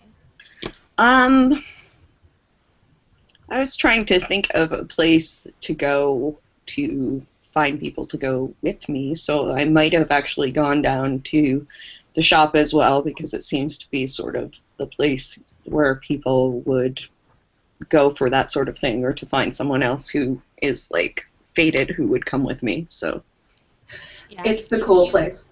It's the cool place to be in. It totally is. Well, okay.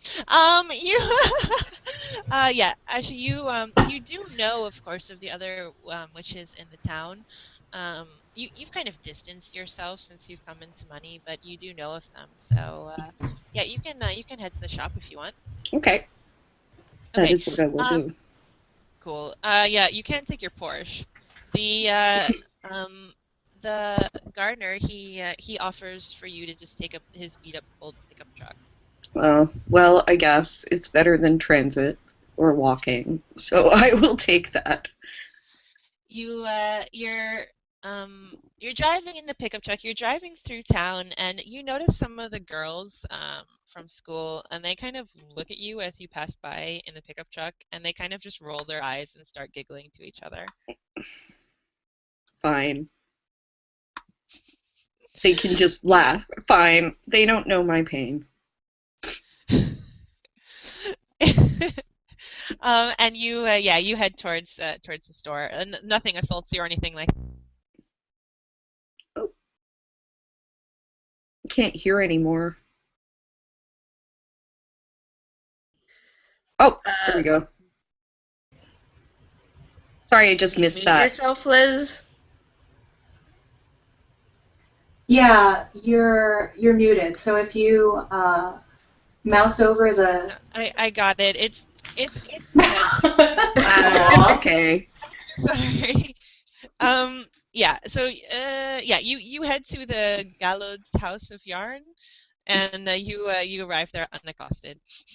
Okay, that's good. Is everybody still there, or? Yeah, you see the conspiracy standing there.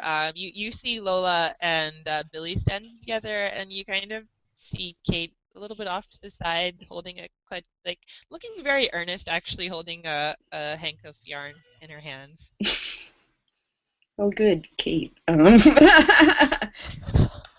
I well, I thought about this earlier, and I thought I might have granted this murderous person who killed all of Kate's family the wish to get into their houses.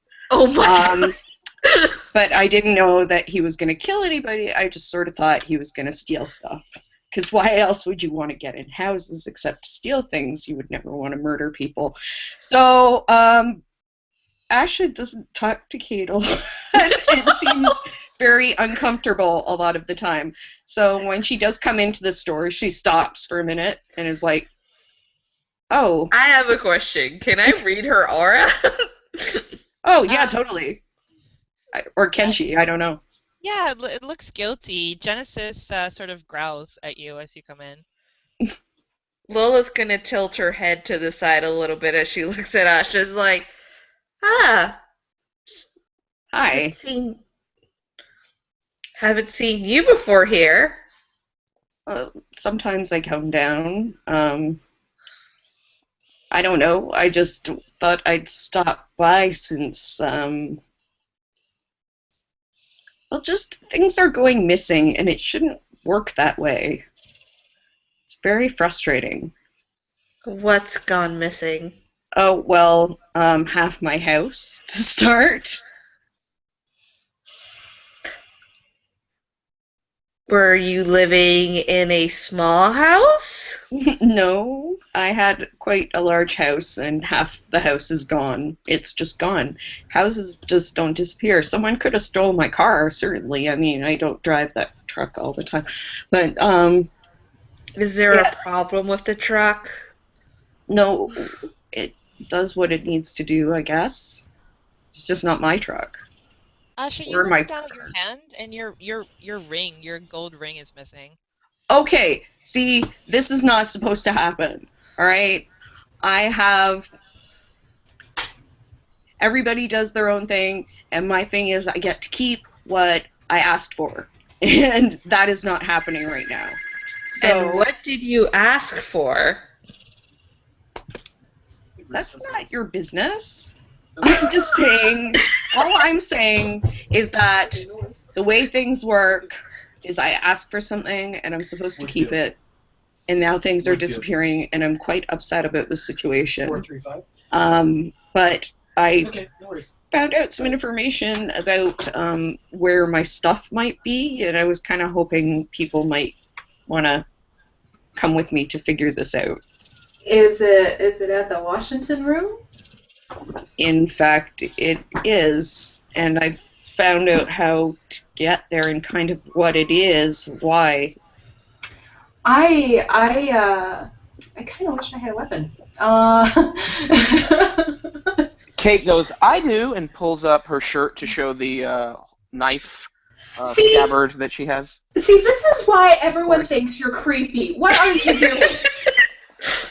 She kind of looks through you, and it's that sort of happy face, but I want to slit your throat right now and feel your warm blood in my fingers. But she just kind of nods and then turns to Asha and says, do you think you might have upset anyone recently? Oh, it's entirely possible. Could they be responsible for something like this? For taking half my house, that might be a little difficult to do. Stop like blaming her for something that happened to her, and all of us, had stuff stolen. Yeah, well, did you all have stuff stolen? Yeah. My cat's missing. I know, that's the most important thing. Well, your mom and your grandmother's missing. What are you missing, Kate? With a smile on her face, she goes, "My entire fucking family." Oh my god. I go over to read. I'm like, I'm just gonna look at this yarn book for a second. I take out a joint and I just light it up right there in the front of the store. I'm just like, yeah. Yeah, Your I'm mother taking would a be puff of very that. disappointed right now. You feel the ambient spirits just being like, "Oh girl, you done goofed."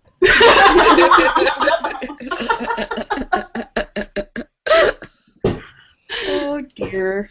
And she turns to Asha and says, "Sorry, your phone's missing." How do you know my phone is missing? Oh, I She's thought you creepy. said. My apologies. What you say half your house was missing? I've got other things. I would have. Here we go. I would have called you guys, but like my phone is gone too. I left you a message earlier. I wonder who got it. Oh, well, sorry I couldn't get it. My apologies. Go back to looking at the yarn book. I paused. I was like, I saw I passing by, and she was muttering to herself about something. Do you think she's missing something too? She said something about her brother. She couldn't find him. That poor thing could be missing her brother. Well, some people are concerned about a house.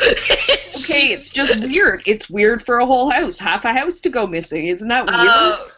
She pulls up her phone and she starts texting. See, she has a phone.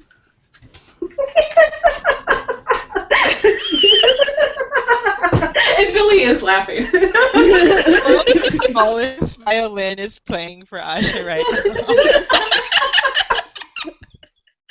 And she's texting the poor like, meet us at the yarn shop ASAP. She texts back, is my brother there? People are missing here. Your cat's not a person. That is totally a person.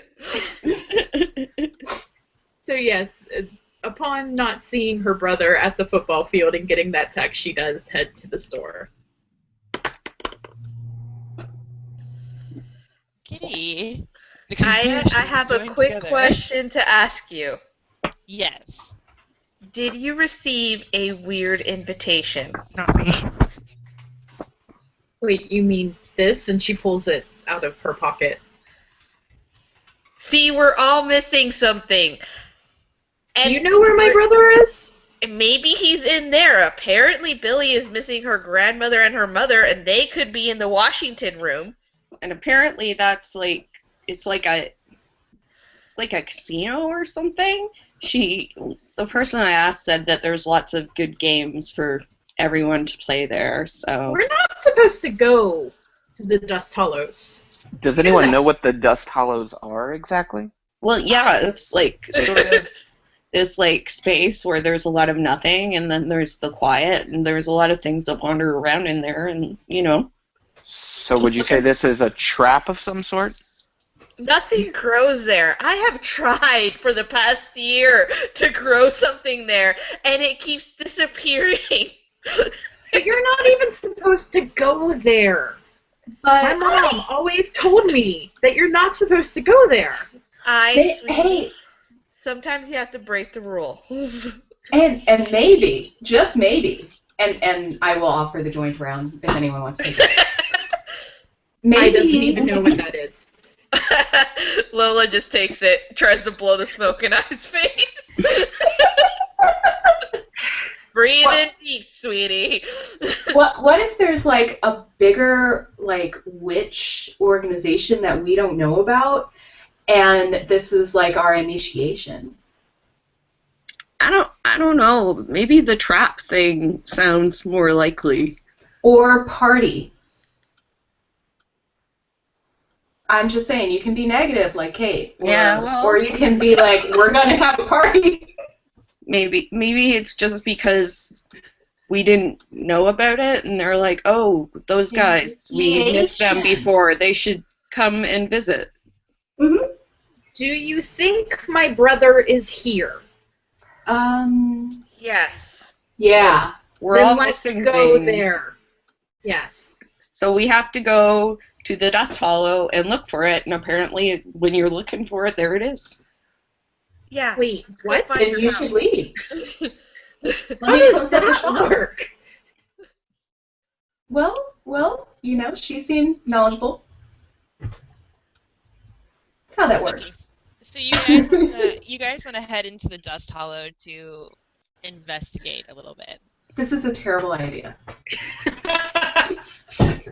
you guys want to get anything before you head into the Dust Hallow? Yes. Okay. Besides for more pot? Well, Melanie is concerned about her pot supply, and she needs a flask. But besides that, what do I make my talismans out of? Well, that's up to you. Basically, your talisman should be small items that can fit about in your hand, but it's up to each witch and warlock what suits them. So you could do stuff like playing cards. You could do, you could carve small little clay symbols. You could make little dolls. So what fits Lola's personality? You could also do something completely off base. I mean, if you were really like a tech junkie, you could do something like microchips. Or sorry, Billy's personality. Okay. Well, I have a satchel full of talisman making supplies that I will grab, and it contains stuff like empty Altoid tins and a bag full of hair that's pretty obviously not Billy's, and Now it's gonna be super awkward hanging out with her. It's like Lola's like, is that my shh? and some many different colors of thread, and some needles and stuff. Okay, cool. That's very cool. Anything else you guys wanna get before you head off? I need to go get some herbs, and that has nothing to do with weed. Billy looks disappointed. Probably like some matches and something that you burn in order to keep the certain spirits at bay. Wait, so you just want to go home to get like a satchel of sage? Yeah. And some candles. Okay. And a few books. Okay. Cool. Like, are you gonna get your grimoire? Basically, a grimoire is where you keep all your rituals and potions. Yeah. Okay. Cool. Cool. Kate, what about you? Well, before Kate leaves the house every morning, she already has on about a dozen different charms and amulets and things that she wears under her clothes. And she's covered her torso in sigils from pig's blood already. So she feels pretty ready to go. Okay, cool. Kate is prepared. And Asha, what about you? I would just ask everybody, is there something like we need? Do we need weapons? Because I can get those. Really? Well, I have money, so I can get things like that if we need it. Like, is this a gun situation? I saw this really nice brass knuckle. It was really fancy, actually. Okay, like Billy's just taking advantage of here. Up close and punching. I'm wondering if we need ranged weaponry. It's something that would scare people. I don't know. I don't even know if guns would they would bother people who are like trying to lure witches into a trap or a potential party. Why don't you try it, and we'll stand behind you. Oh, that sounds great. That sounds like a great idea.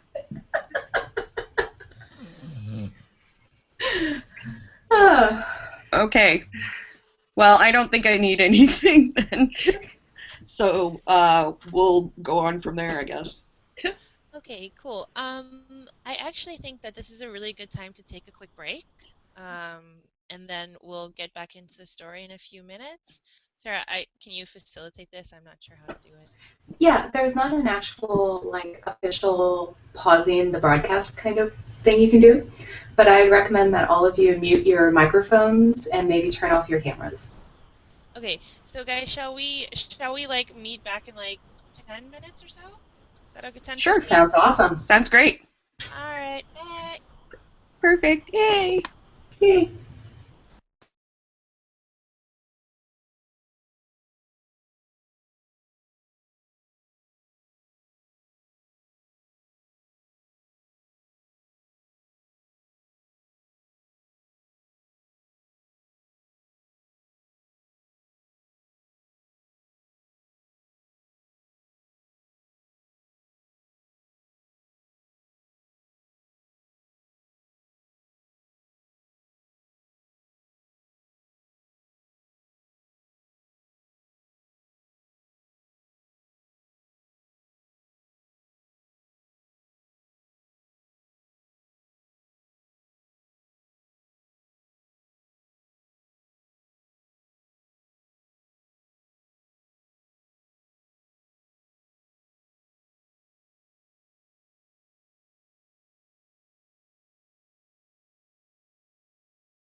Hey, Seth. Yes? Since you're on your phone, are you able to see the chat? No, ma'am. Okay, that's a shame because we're totally talking about you. I could care less. I'm not vain. I don't care about people talking about me. Oh my god, that's great. I take the Taylor Swift approach to haters. So. Seth, I just want to let you know before we officially get back on air that I'm going to make a Kate fan club. Okay. There are just too many haters in your small town. And I feel especially bad. I will be president of the Kate fan club. Kate don't need no club. That's so funny. Friendship. Okay, you've burned your last bridge, Kate. Kate's gonna wipe out this entire little coven right here. They're all good. I wouldn't be surprised. Asha's just afraid she's gonna find out and kill her with her knife or something. Just wait till A starts being nice to you. You'll get all conflicted. It'll be great.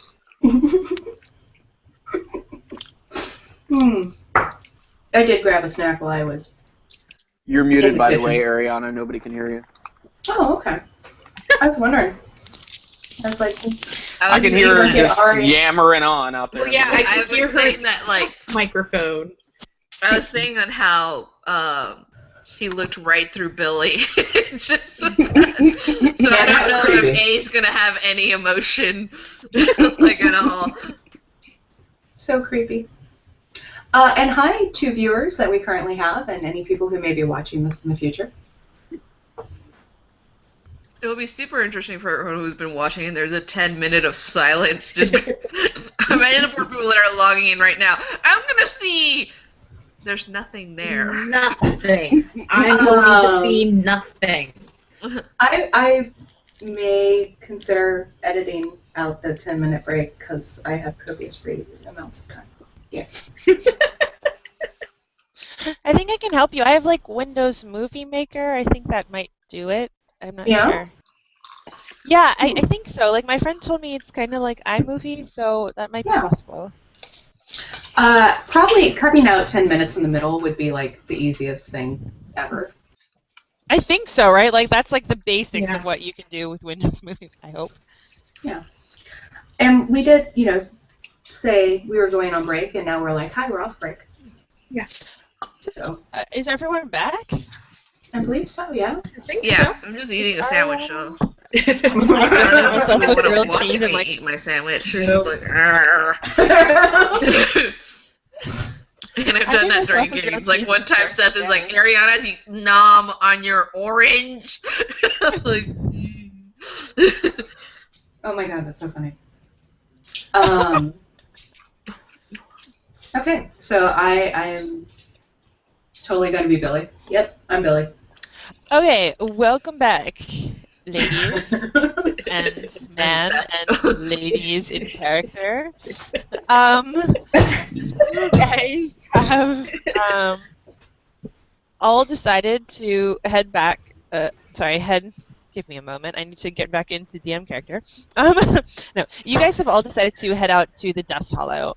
How exactly are you attacking this? Are you just because basically you have a very small town, which is in, you kind of have one road going out of town and one road going into town.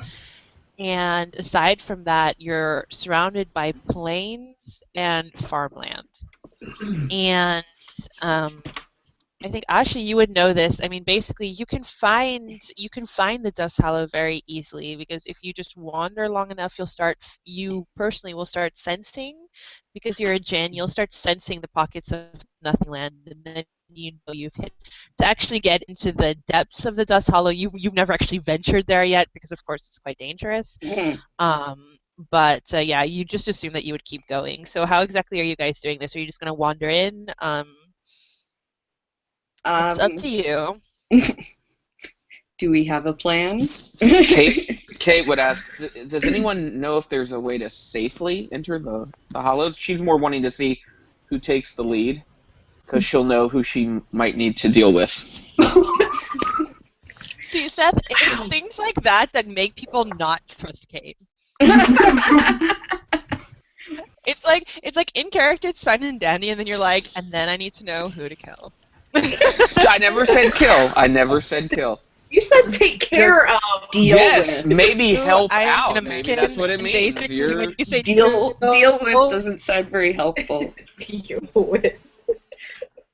Well, I would, Asha would say none of it's really safe, but there's a way to find it. I can always usually find it. It's not a problem. I can take us to where it's most likely if we want to drive out there, and then I'll just have to kind of figure out where it is. But do we have a plan? Like, should we plan anything or just show up and be like, hey guys, we got this note. What's going on? Yeah, I mean, how can we plan for we don't know what it is? Initiation or death trap? Like, those. How do you prepare? I would really like an option somewhere between initiation and death trap. Even just halfway between, that would be okay. That would be boring as hell. Boring. Well, I suppose we can try and be careful about it at the very least. Like, we can pretend like we know what we're doing. We totally know what we're doing. Let's just just looking go for my in brother. and Yes, you're looking for your brother, but You're looking for go your in in a dad. But positive we have to be subtle about it. We have to, like, go and pretend like we're totally there to gamble or whatever it is they do. I don't know. Well, we do Right, have Kate? invitations. There's no need to be subtle about it. We just go in, hope everything is positive, but if anything negative does occur, that's when we use our hexes and other things. I'm going to ask to redeem my 3 chips. That's what I'm going to ask. That seems reasonable. All right. Well, I can find it if we need to. We just need to get out there. Kate's Let's going go. to raise her hand. Yes, Really? If this is a place where games are played and we're talking about redeeming chips, isn't it likely we're going to have to play to get whatever it is we lost back? I think that's a pretty good theory, actually. I've been trying not to think about it very much. So Games are great. what sort That's of are not these fair. games of I have chance? they're taking things away from me that were magically given to me. How is that fair? Let's go find out. Because you exchange something in order to have magic. Yeah, but it's very specific. This is breaking the contract. You don't understand. I'm sure it'll go over well if you point that out. All right, well, let's just go. Can someone else drive so I don't have to be sitting in this truck? Lola's gonna drive and most likely offering to hotbox the car so everyone's in a mellow state. She's like, everyone is getting high. Before we really need to be chill. You drive a small electric car, so you can fit like 4 people in there, and then you guys probably have to take the truck because you have I was gonna say I'm not getting in that car. Yeah, I'm not either. I don't know what hotboxing is, but I want no part of it. I guess you are boring, my child. It's a really disgusting pickup, but if you don't mind. I don't care. All right, fine, come with me. Kate, who are you going with? Are you gonna get hotboxed, or are you gonna go? She's gonna go with Lola. Okay. Okay, well, you guys, I guess, the car with Ag and Asha, you guys take the lead, because Asha, you can kind of feel out the Nothing Land and make sure that you guys don't get too close to it. Okay. Yeah, basically, all Jinn are able to feel the quiet, and therefore are able also to sense Nothing Land, because the Nothing Land technically is part of the quiet. And Asha, you also know, those of you who have at least dabbled a little bit with the Nothing Land, you know that it's a dangerous place to be, simply because when you get too close to the Nothing Land, it may start to call out to you in some ways and try to draw you towards it. So having knows how to navigate around it is a very good thing. Okay, so Yeah, so Sorry? So is that everyone who's attracted to it, or just me? No, everyone is. You actually comparatively are a little bit more resistant to it simply because you don't think that the Nothing Land, quite contradictory to its name, wants anything from you. Okay, well, So you still hear the voices, but it's not as attractive. all right. Well, she would probably drive and get very quiet after a little while, and it would be a very slow kind of stop and start driving, but eventually she'd pull up onto a side road and then stop the truck on just a dirt road off to the side of the highway. Okay. And just started to sort of, since she feels it closer, she kind of just walks around very slowly as if she's trying to feel something out.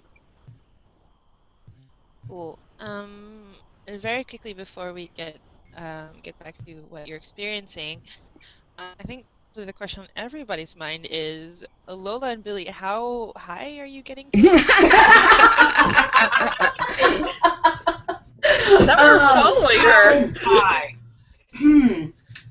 Billy is pretty damn high. Okay. And Kate, what's the point where you roll down the window, or do you just go with it? I'm deciding to inhale as much as possible. To deal with because I've done things in that basement of mine that don't match up to anything like this. This is nothing. The things that I've swallowed and inhaled. Yeah. Okay. We're trying to brighten that aura, not make it any darker, my love. Well, I feel that Billy has challenged me in a certain way, so Billy's right in my crosshairs. Oh, that's creepy. All right. Okay. Asha, you. There's nothing more to say about that. There's not. I mean, Billy, watch your back, yo. I always watch my back. Okay. Well, then there you go. Asha, you get out of the car. You guys all pull over to the side of the road, and you just start to feel out the pockets of Nothing Land. You're heading towards the plains. Actually, you pull onto a small road, which is actually bordering on an abandoned farm. And it's not that late in the day, actually. It's about midday, and you just start to almost feel the push and the pull of the world around you, and lead everyone through the pockets of the Dust Hollow. Um, when you guys are, I would say about half a kilometer. Oh wait, I'm not using American. Is that okay? When you're about half a kilometer, I think. No, I'm joking. I'm Canadian, so it's fine with me. Great. Well, you're the one who's leading everyone, so it's fine. When you're about halfway from the farm, you do notice something off in the distance, and also you feel something that the Nothing Land is actually getting quite oppressive here, and you really will have to be careful at where you step. The first thing you notice off in the distance is you can see sort of dotting on the horizon figures, which are kind of bleak against the bright day, and quite drab and depressing almost. I'll stop for a minute because I forgot to warn them. And I'll say, just before we go into this, yeah, it feels very heavy here, and the heavier it is in the hollow, or the further you go, the more kind of dangerous it is, and not just in terms of like things coming to get you, but in terms of like it will call to you after a certain amount of time. There's something about the nothingness that attracts people who are fated. So just be really careful when you go in. It might want something from you. beyond whatever else is happening. Sorry, just thought I should give you all a heads up. No. That's good. That's good to know. We can get them cake. Just doesn't give it I don't laugh. No. Well, She could like not give two fucks what happens. well, let's continue then, shall we? Yeah, I think Ada just pushes on. Awkward pause. So it's a lot slower at this point, but she's still finding basically finding out where we're supposed to go. Okay. You guys continue to walk. As you're walking, Kate, you start to hear something in the back of your mind. You hear the song again, kind of just calling out to you and singing. And I don't know. You at first you think it's coming from your mind, but then you feel as if it's coming from your left. And yeah, you hear a voice coming, calling out to you. It sounds like your mom. I look around. Do I see her or anyone familiar? You don't see anything, but when you focus on the direction of the song, you can hear it almost as clear as day. I'm definitely not going to say anything to anyone. Are they walking, or are we walking at this point? Yeah, you Are we guys are headed all in the walking. direction of the music, or is the music off to another side? Right now it just sort of sounds to your left. Doesn't really sound like you're getting farther away from it. Okay. I'm going to lean down and whisper to Genesis, who I'm holding, and I'm going to say, "You can hear that too, can't you?" He looks up at you, and he looks off to the side, and again you hear the voice of your mom. We'll circle beyond I the road.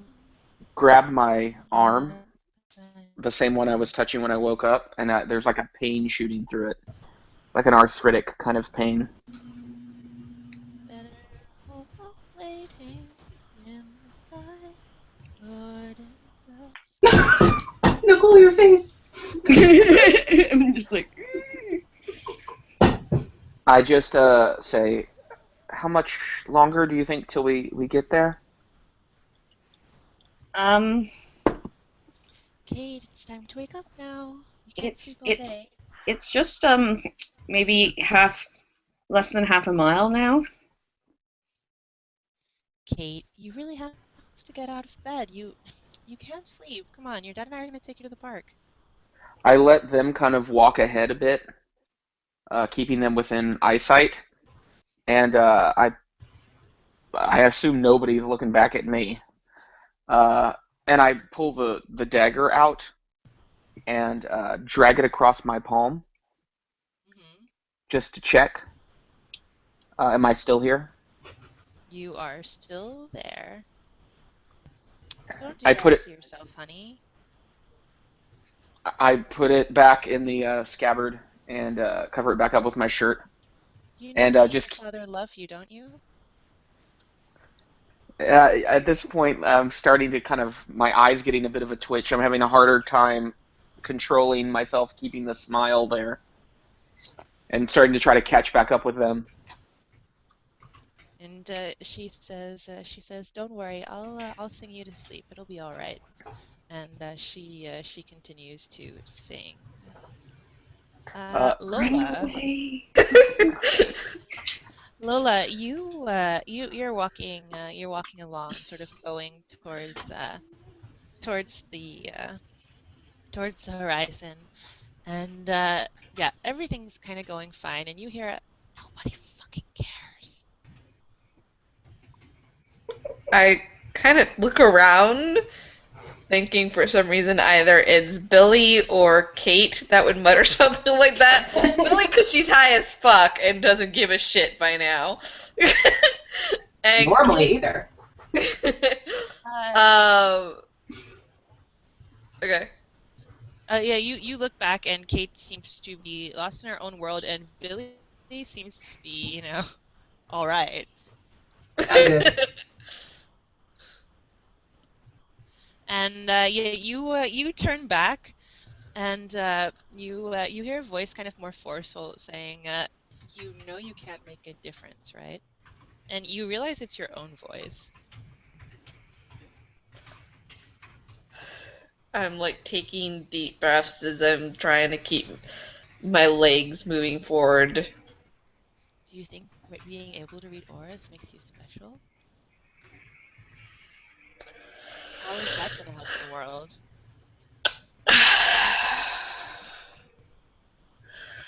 She's like breathing in peace, exhaling love, kind of the mantra on the side of her head. You're never going to find her. If Barbary already skinned your cat by now. I love you so much, Liz.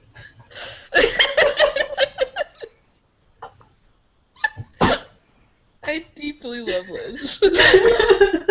Especially when she's with the Seth's character. Oh my god.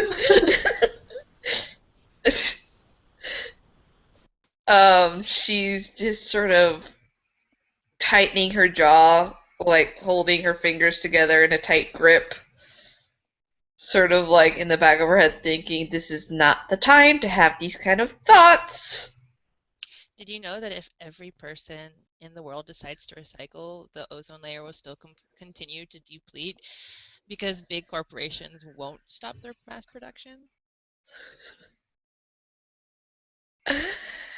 I won't be able to change the world, but at the least I can leave a dent. You're gonna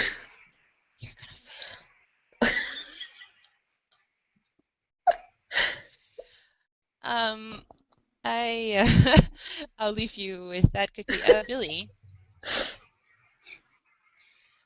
Billy, you're trundling along the trail after Asha, and everything's going quite all right.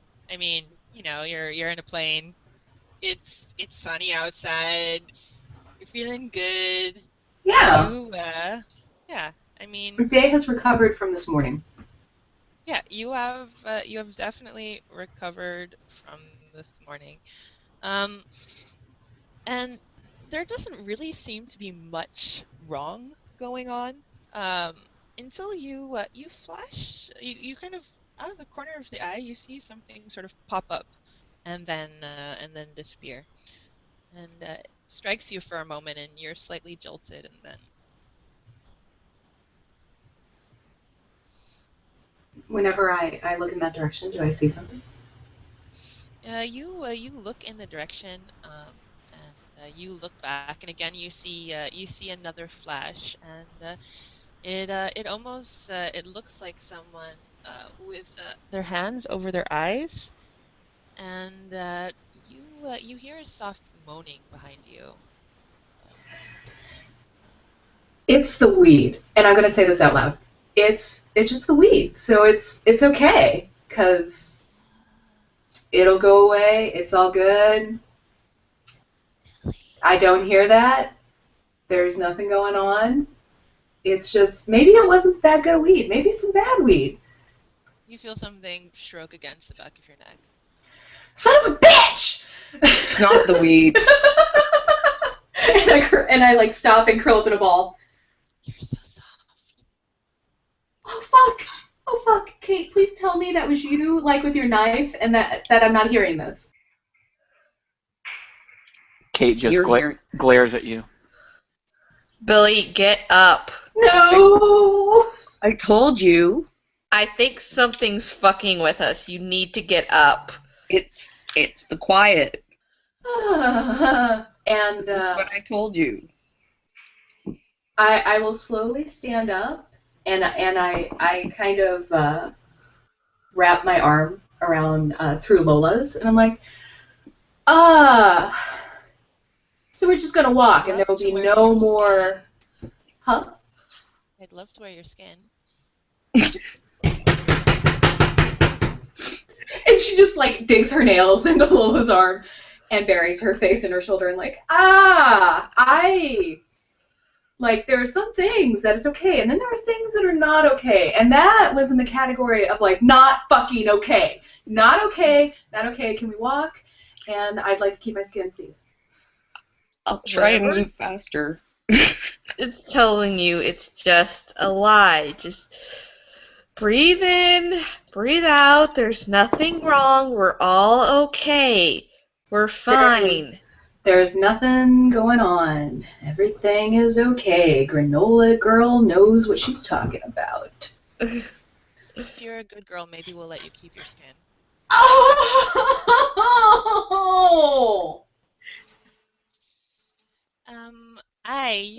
You're walking along, and Yeah. you're kind of going over your agenda in your head. You actually don't have time for this shit. No, I don't at all. You need to be at a conference call at 3. It is now Yes. 12:45. Never And gonna make it back in time. you're never gonna make it back in time. And you indeed hear someone next to you that says, "You are never going to make it back in time." Well, if we get there within the next 20 minutes, I'm saying this out loud. If we can get there in the next 20 minutes and then we search around and I can find him pretty quickly, we might actually be able to make it back in time. Have you adjusted for unexplained occurrences and also the fact that half your friends are high? See, now that doesn't concern me because I'm just going to go and complete my mission no matter what I need to do. What about the girl wielding a knife and talking to her dog? What? And you kind of look around you, and the voice says that you're never gonna make it back in time, and neither is Haru. They're probably having fun with him already. No, he's impossible. You can't have fun with that kid. Nah, that's just not how that works. You can't think of any way they could have fun with him? No, not at all. There is no way they can possibly have fun with him whatsoever at all. There is absolutely nothing they could do. Oh, did you forget about that 2:45 meeting? Wait, I have a 2:45 meeting? I thought I just had a 3 o'clock meeting. You skipped that conference call, didn't you? Wait, did I? Did I? I thought I already met with them. Saturdays. I thought I met with them already. I thought that was taken care of. You're gonna fail. I think she just doesn't. She stops blathering at this point. And everyone's gonna see how unimportant you are, and you're going to be stuck here forever. Maybe you can take your father's shifts at the convenience store. Yeah, she quits talking. Okay. You walk very silently, and you begin to hear your agenda just rehearsed in your head over and over again. But every time the voice continues talking, it seems to continue adding something onto the list. Yeah. Okay.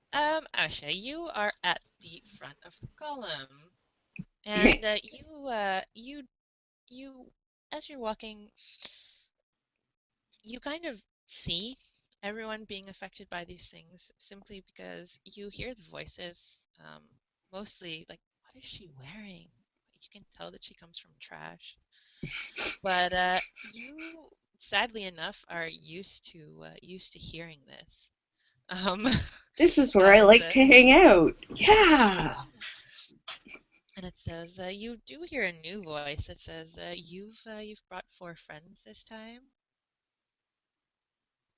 I don't say, but I think,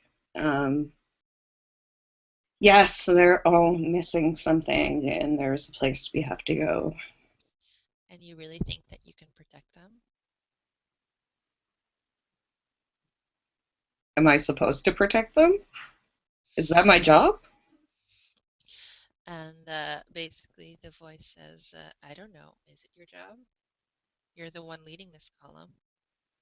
I'm just leading it because I know where to go. What are you wearing? Oh, God. Let's not go there again. Jesus Christ. You look down and you notice your shoes are missing.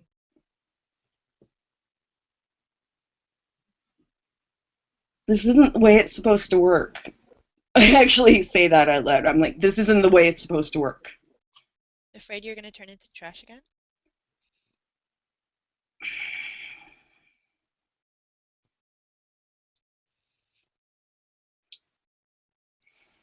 Just stop taking everything. I'm not taking anything. Well, who's taking it then? I don't know. I guess you'll have to wait and see. But in the meanwhile, what are you wearing? And basically, you kind of shrug the voice off, and you guys all at the end of the column notice this that you see a large house on the horizon, and oddly enough, it looks almost like an oasis. Second, show you. It's can you see the house? The picture? There it is. Yep. Yeah. Yeah. It looks almost like an oasis in the middle of the plains. It's a large white building standing there, and you now once you guys notice the second, I'm gonna try to get out of this. Uh, you see me again? Yep. Yeah. Yeah. Once you see the house, you actually begin to hear something very odd behind you, and it sounds like the sound of hoofbeats, and it's getting closer and closer. I kind of push off Lola and straighten myself and straighten my white zombie T-shirt, and I turn around. Okay. You turn around and you don't hear anything. Mm. Mm. The rest of you So guys what is still hear going this on? behind you. It's getting closer, Lola. I'm gonna turn around in a direction to see if I can see it coming in or not. You turn around and you don't hear anything and don't see anything. You do hear the sound of multiple hoofbeats getting louder and louder. It now doesn't sound like, excuse me, one set of hoofs, but multiple. I'm gonna get off the road. Okay. I'm gonna walk backwards. Yeah, just gonna walk on the grass and out of the road, I think. Yeah, Okay. that sounds like the best idea to do. All right. Is anyone else getting off the road? I'm staying on the road and just walking forward a little bit quicker. Okay. And Kate, Sorry. oh,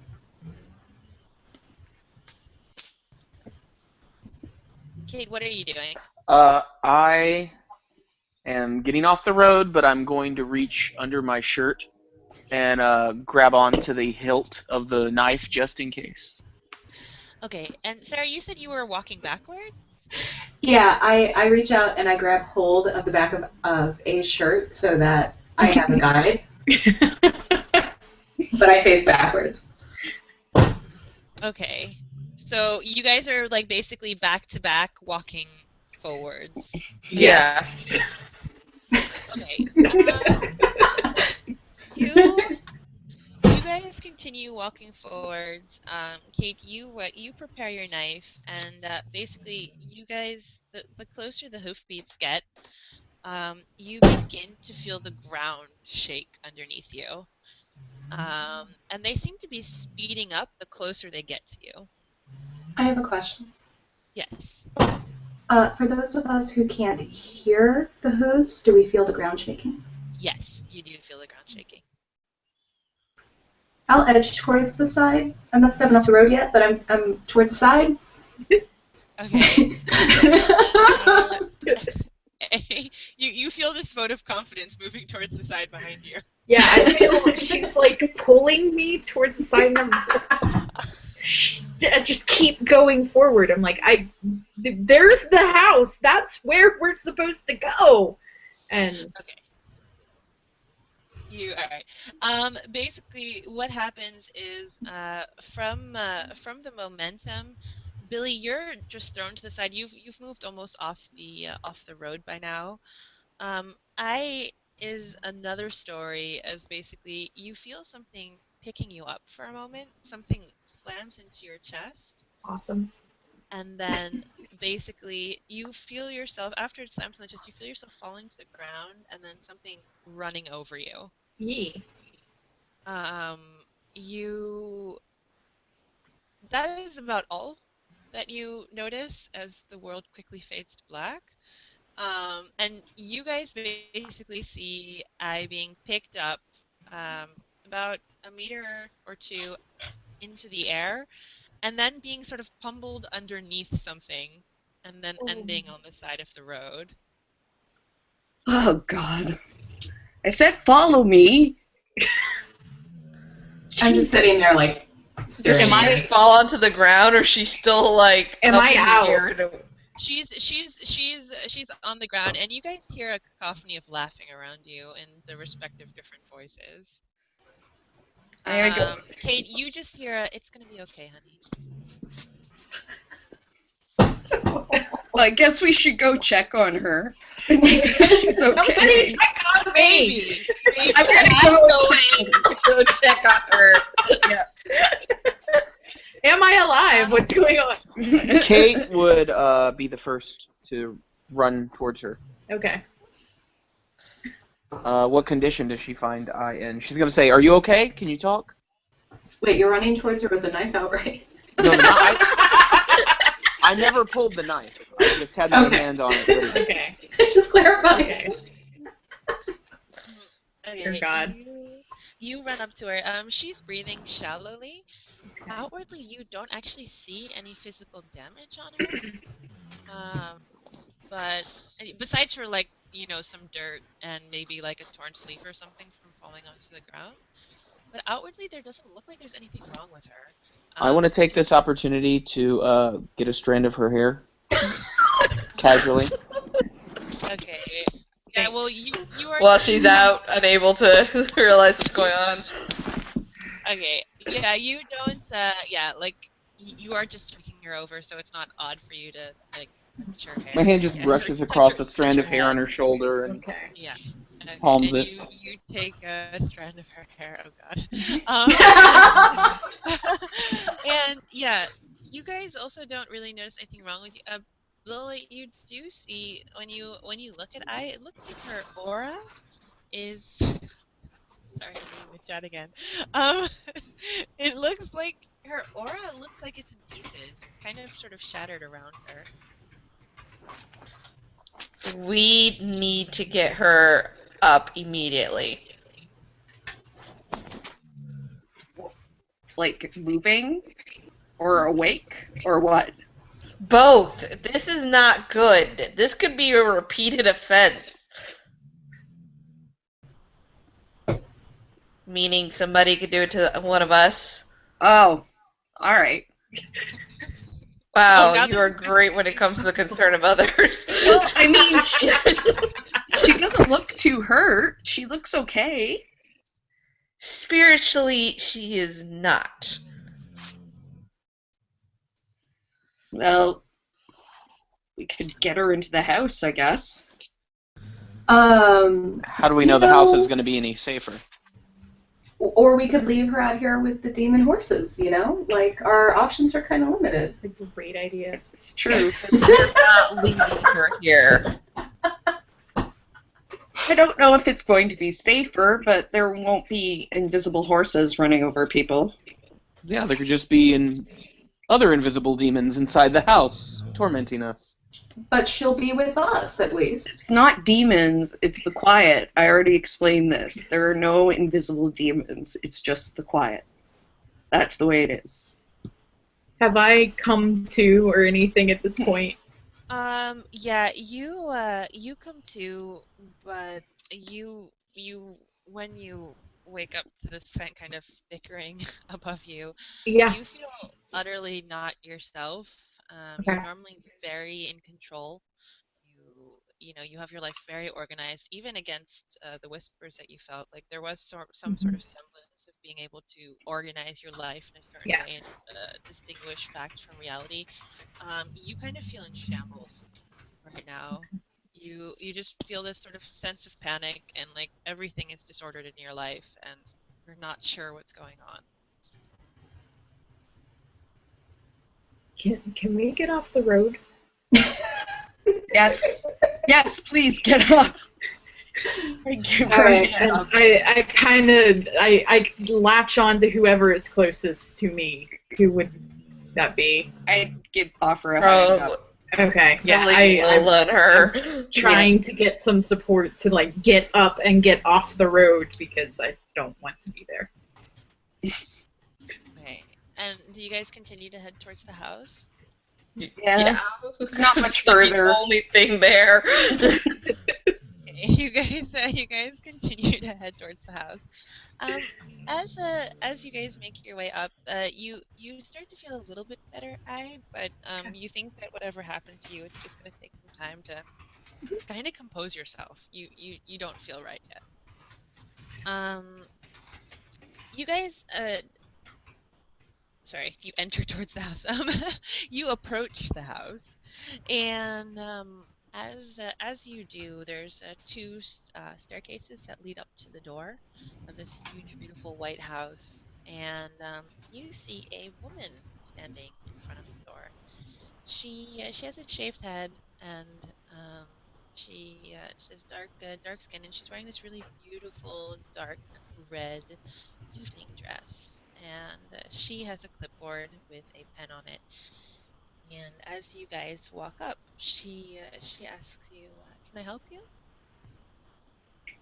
We've been invited. May I have your name, please?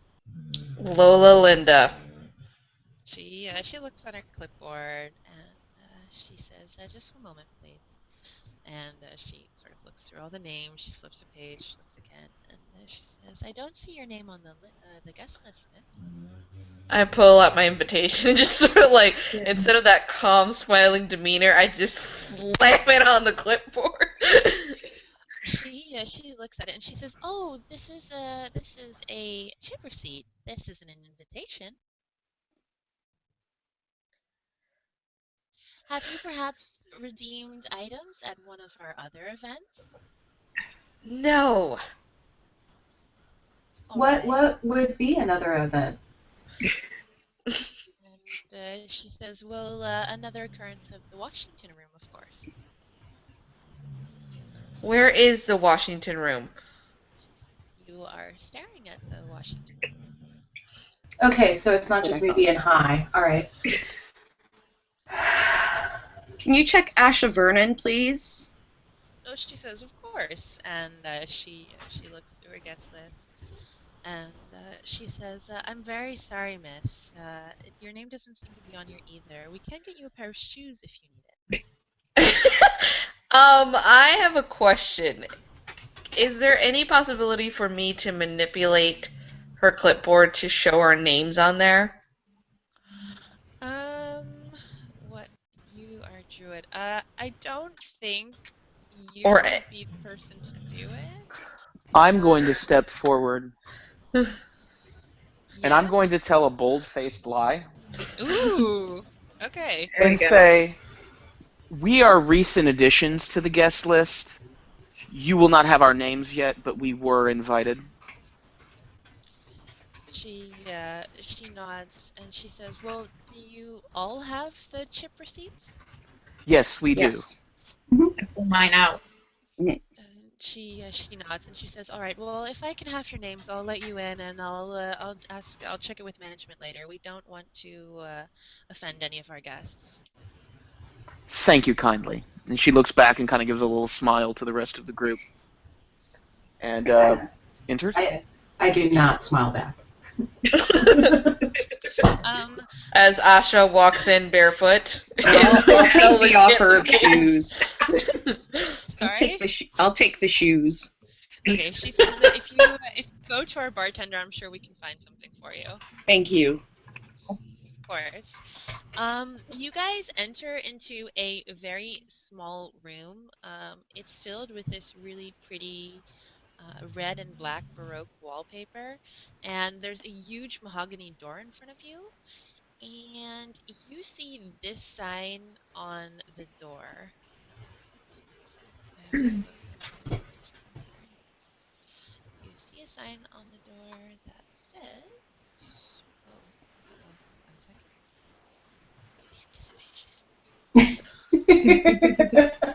That's when Liz like, there's no sign at all. They're all crazy. You see this sign on the door. It's right. Okay. Okay. Welcome to the Washington room. Please remember, only secrets and items of worth will get you chips. Cheating is strictly allowed. The winner of the day will invite only. Physical altercations will not be tolerated, aside for kick shows, which begins each half day. So cheating is strictly allowed. Oh my. Yes, cheating is strictly allowed. The winner's table is invite only. Physical altercations will not be tolerated, aside for the kick show, which begins at each half day. And The only secrets and items of worth. So, all right. Okay. and as you guys read that, the door opens. By magic. And you enter into a very large foyer. You see a huge crystal chandelier hanging from the ceiling. There are groups of people standing within the foyer, and you hear the sounds from two rooms to the right and left of the sounds make of people making merry, talking, music. You hear chips moving around. You hear "It's the winner!" And towards the back of this huge foyer, you see that there is a bar, and there is also a place for people to what you can imagine is redeem their chips for money. And you also see next to the bar that there's a lost and found. And probably, maybe more astonishing than this pretty normal scene for what you might expect a gambling room to look like. A lot of people in this room look weird. You've dealt with a lich before, so you see a couple of people who look very desiccated and old. Mhm. They must be rather old liches. Um, Billy, you notice a couple of spirits within the room, um, and you also see two guys who are holding a cage in between them, and the cage has a blanket over it. And everyone else, they look quite normal, but they're dressed rather eccentrically. They seem like they're there for a party. You look at all your clothings and you do kind of feel underdressed, especially without shoes. Yes. That's why I'm going to the bar. I will follow her to the bar. Okay. You guys head back to the bar, and what are the rest of you guys doing? I begin to wander around looking for my brother. I look for Haru.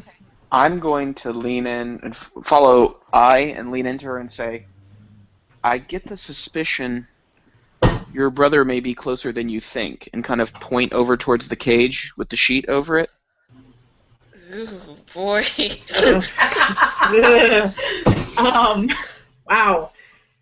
Yeah, no. As soon as he says that, I make a beeline for it. Okay. Okay, and are you following after Arcade? I'm going to follow and see what happens. Okay. All right. And Aisha, where are you going? Or did you say bar? Yeah, I said the bar so I can ask for shoes. Oh, right. Yeah. But I'll look at the lost and found on the way. Okay, I'm gonna first do you guys going to the bar. You head towards the bar, and there's a guy standing behind the bar. He looks quite normal. He's in his mid-30s. He has a mustache. He's wearing a really nice white shirt and a vest, and he has a little sign on his above his chest that says, "Hi, my name's William." And he's cleaning a glass, and he says, "What can I get you, ladies?" I was told you might have shoes here. Oh, he leans over the bar and he says, "Oh, I'm so sorry. Give me a second. Let me see what they have in the lost and found."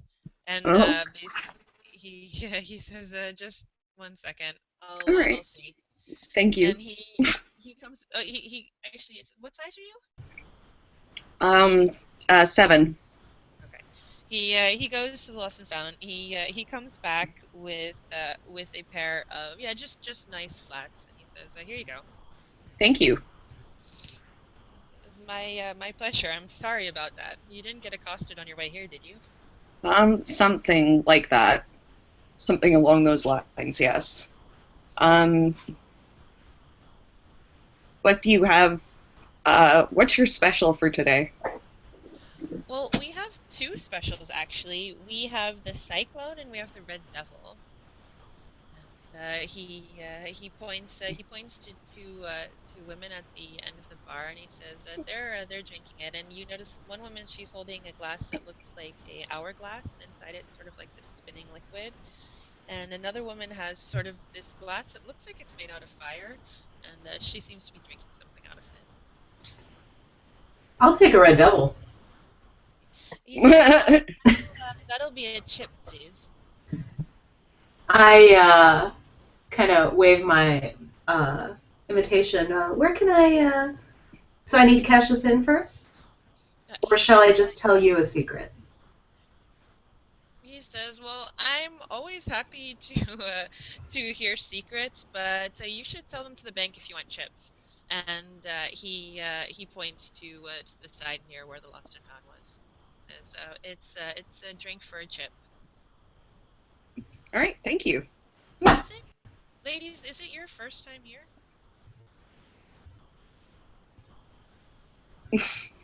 As we both are like,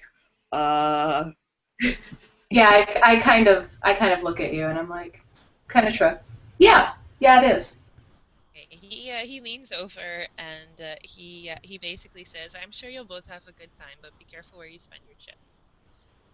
And he says, I'll see you later at the bar." All right. thank you. That could have been more helpful. It's a start. It was a good start, but I mean, I was hoping he would be a little more forthcoming. Well, I don't know. What were we supposed to do? Like, smile, flirt with him? Like, I don't know if it's going to work very well. Yeah, it's hard to tell. It is hard to tell.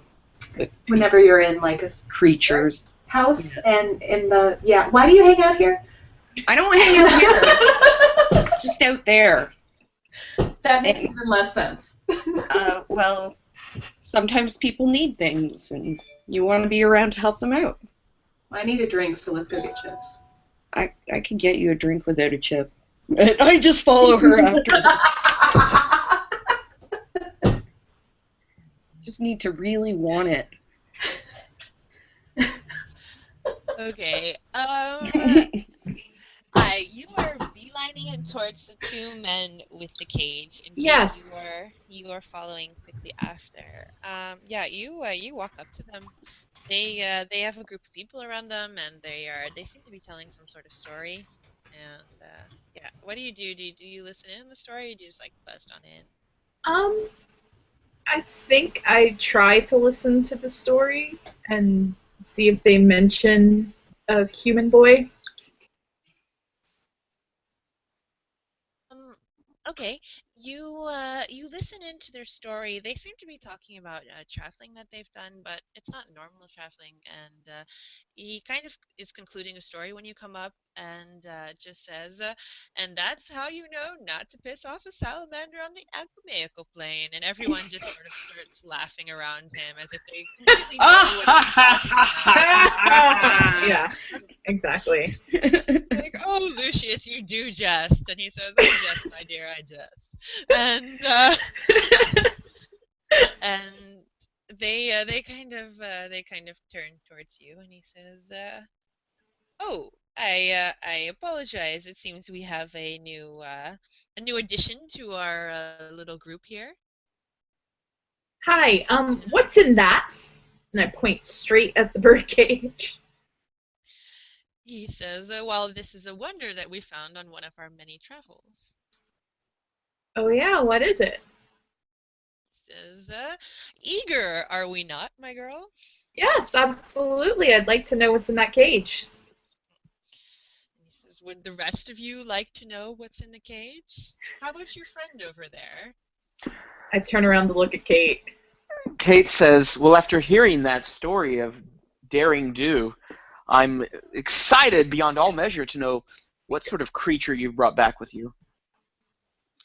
He says, "Well, how about we do a trade then? You both do this crowd of mercy and give me a chip, and I will show you what my friend and I have in this cage." Do we have actual chips? We still just have the receipts, right? You have the receipt, yeah. You beelined it towards him the moment you came in. I will hold up my receipt and say, "Be back in a flash, yes?"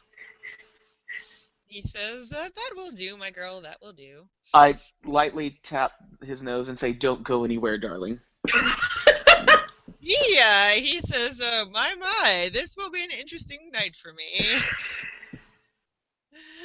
And his partner kind of looks at him and gives him a kind of sideways glance and then just turns back to the crowd. He doesn't seem to say anything. I casually walk over. I don't want him to think I'm too eager Okay, you casually walk over to redeem my redeem chip. your chip. Lola, what are you doing? I think I've been standing in the middle, sort of surprised of what's been going on, and notice that everyone's beeline to go cash the chips. I'm trying to feel out what exactly this place is. Because there seems to be a lot of things going on, like something in a cage, people having weird conversation, drinks that don't look really normal. It's almost as if an Alice in Wonderland setting here, but way more fucked up. Uh-oh. Okay, so you kind of bewilderedly walk towards where people are cashing in their chips. Yeah. Okay, well, I think, sorry? Did someone say something? Cheyenne did. Yeah, sorry, my screen totally went down. I apologize. Please keep going. Oh, okay. Billy and Ashley, you guys are the first people to cash in your chips. Basically, the woman behind the bar behind the desk, she also has a little name tag that says, "Hello, my name's Grace." And she looks very normal. She looks in her early 20s. She has her hair back. She has her ears pierced, her nose pierced, and she just says, "Hi, you want to cash in a receipt, or do you have some Yes. secrets to tell me?" Well, Receipt. okay. Or do you want to go ahead? Feel free. Well, I just had a question about do you guys normally like steal people's stuff and give them a receipt, or are we just special? Sorry, what did you ask? You cut out for a little bit for me. You asked, do people normally steal your stuff and give a receipt, or are you guys just special? That's what you said, right? Yeah. Oh, she says, "Oh, were things stolen from you?" Yeah, I woke up this morning and things were gone yet, and I produced my receipt. This was there. Oh, that's horrible. Uh-huh. I don't know anything about that. Um, do you want me to call management? No. Well, I'm sure we don't need them. How about, and I slap it on But that's the, how you get things done. You talk to the manager. oh, we will if we have to. Oh, fine. But maybe you could give me back my stuff, my mom, my grandma, and maybe some extra chips. oh, I can't do that. Anything that was exchanged for chips is taken to the winner's table as a prize for the ultimate winner. Well, Oh, well, obviously that makes everything okay. No, no. Like How about looking over to the winner's table. how about, very, yeah? I'm very sorry for your loss, and anything we can do to accommodate you. How about I get you a free drink ticket? I'm sure I have some underneath here. She starts looking around. My mom and grandma are worth more than just a drink ticket. So how about a couple drink tickets and an invite to the winner's table? Well, I can get you a drink ticket for you and your friend. We don't want to say anyone to say that we provide bad customer service here, but I'm sorry, but all transactions are final. If you want an item on the winner's table, then you'll just simply have to get to the winner's table. I look at Asha. Can you believe this place? What? Can I leave this place? Can we leave? I said, can you believe this place? Of course. There's nothing that's keeping us here. I kind of like my things back. I would like my things back too. Personally, that's why I would think, discussing the situation with the manager might be the most direct route. All right, you talk to the manager, because I suspect you'll get further than I will. I'll take my drink ticket and my chips, please. Okay. She takes your receipt. She passes you the drink ticket. She passes you your 3 chips, and she says, "Have a very nice day, ma'am. I'm sorry I couldn't be of more assistance." Yeah, whatever. And I will wander off. I'd like to see the manager. I think.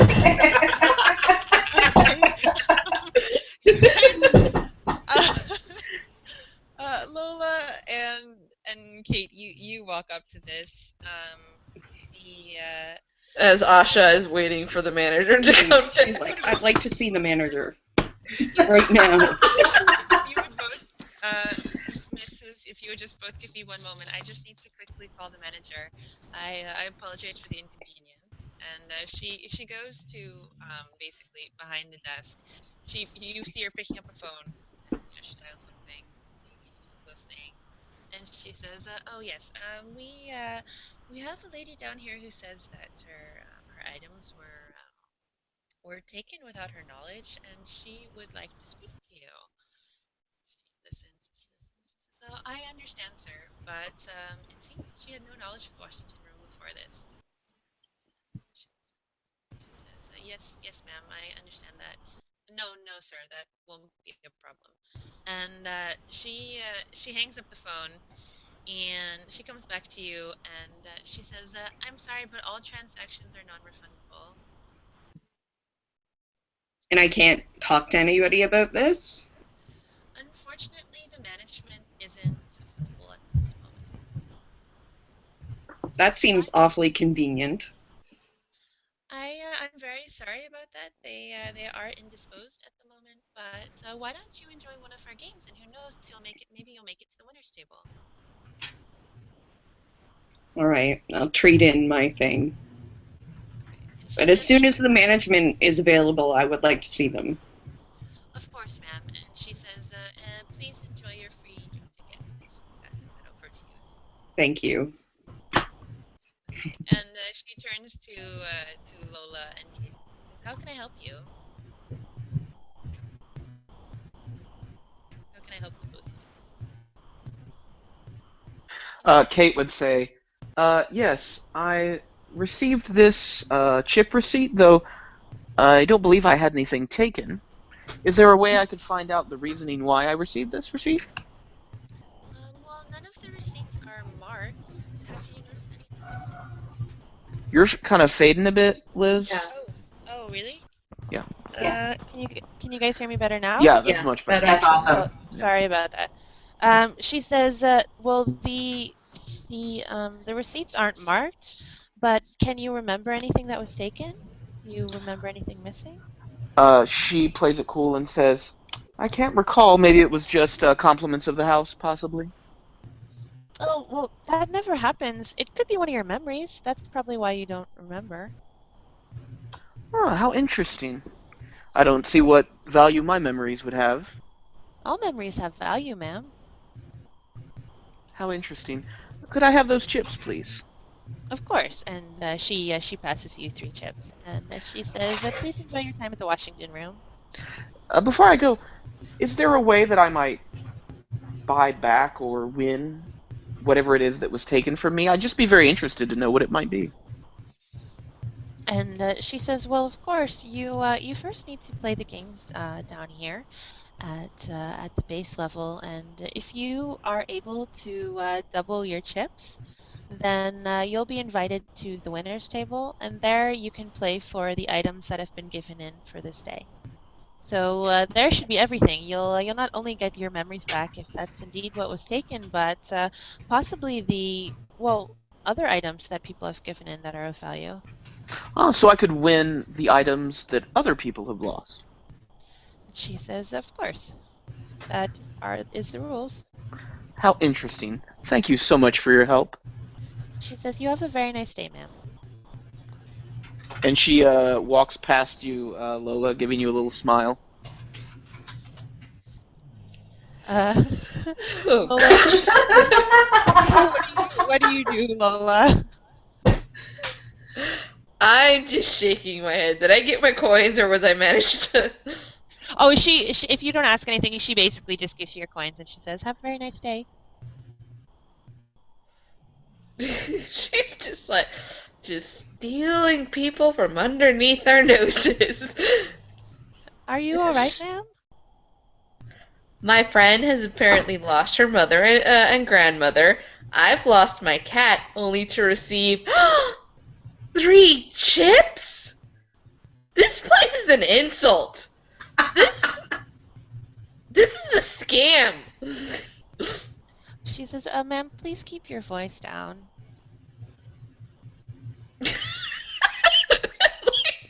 You see that her eye sort of twitches? And she's like, my friend had requested to talk to a manager, and nothing happened. How is it that people can steal stuff, and you guys are okay with it? She says, "Cheating is strictly allowed." Oh, I will cheat. She walks away. Okay. You guys get back. You get back to the cage, Kate, and do you give a chip to the guy? I'll give him a chip. Okay. He says, "Well, thank you very much, little miss," and he says, "Now unveiling," and he turns towards his friend, and he says, "A little more pep in your step," and his friend kind of motions and sort of does jazz hands towards it as Lucius does as well, and he says, "The horror of our most recent trip into the alchemical plane. I present," and basically they pull off the sheet of the cage, and you see a little emaciated figure in the cage. It is not your brother, I. Oh, thank God. And Lucius looks down and he says, "Oh my, what happened to it?" And he says, "I swear it's not what it looked like when we caught it." I say, how And long has it been since you fed the poor thing? and he says, "No, we are just back from our trip yesterday." And one woman, she rolls her eyes and she says, "It's obviously your first trip into alchemical plane. If you catch an omi, you must keep it on the ground, otherwise it will wither and die." And he says, "Oh yes, of course, I knew that. It was the most ferocious beast. Let me entertain you with a story." And he goes into a story that you actually just can't believe while looking at this small, almost, if you've seen Harry Potter, like house elf type figure, with this shrunken clothing all around it, and it just looks very, very sad, and it starts coughing, and as it coughs off these little puffs of smoke. Lola's watching from the distance and just her, it's like, you need to release that immediately. Oh my god, you guys are gonna start like a thing. You you guys hear Lola's shrill voice over the crowd. God. And Lucius just kind of ignores you, and it takes like the back. He has like a cigarette holder. He takes the back of his cigarette holder and he just kind of pokes it through the cage. She's like, no, that is abuse right there. He's like, "Pep up, little fellow, pep up." And the creature kind of just stares at him like,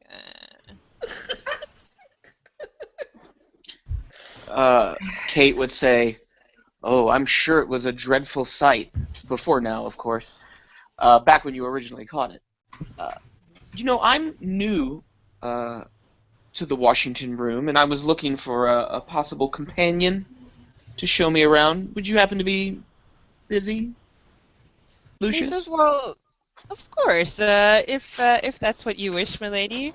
Then I would be more than happy to show you around the Washington room. Will your friend be coming with us? She looks back at I. Are you going to join us, dear? No. Kate gets this annoyed look and says, "One moment, Lucius." And she leans in and she goes, "We are in an unfamiliar place with unfamiliar customs. Don't you think it's wise to play along till we figure out what exactly is going on here?" Where's my brother? "You single-minded idiot." And she turns back to Lucius and says, "Lead on, darling." And he says, "Well, all right, let's go." And he leads you into the rooms. I am I'm gonna quickly describe to Kate what she sees. Assuming that you guys are gonna go into the rooms as well, just because we don't have that much time left. So I'll you go through and Lucius explains a couple of the games there. There are a few things you can do. There's a roulette wheel, but it's odd because on every one of the multicolored stripes, there seems to be something on there like lose money, pay the house, a free turn, things like that. And basically, you can drop a ball into it, and it spins around, and wherever it spins, you get something. You can also win 3 chips with it if you wanted to. There is a game of people sitting around a table, passing a gun to each other, and basically a person gets the gun, and the first thing that they do is this woman, she snaps her fingers, and she holds her palm towards everyone, and you see a bullet within her finger, and then she takes the gun and she pulls the trigger. She passes it to the next person, and the next person, he looks at the gun. He sort of moves his hand. The gun disappears. You hear a trigger being pulled, and then the gun's back in his hand, and he passes it to the next person, and it continues like that.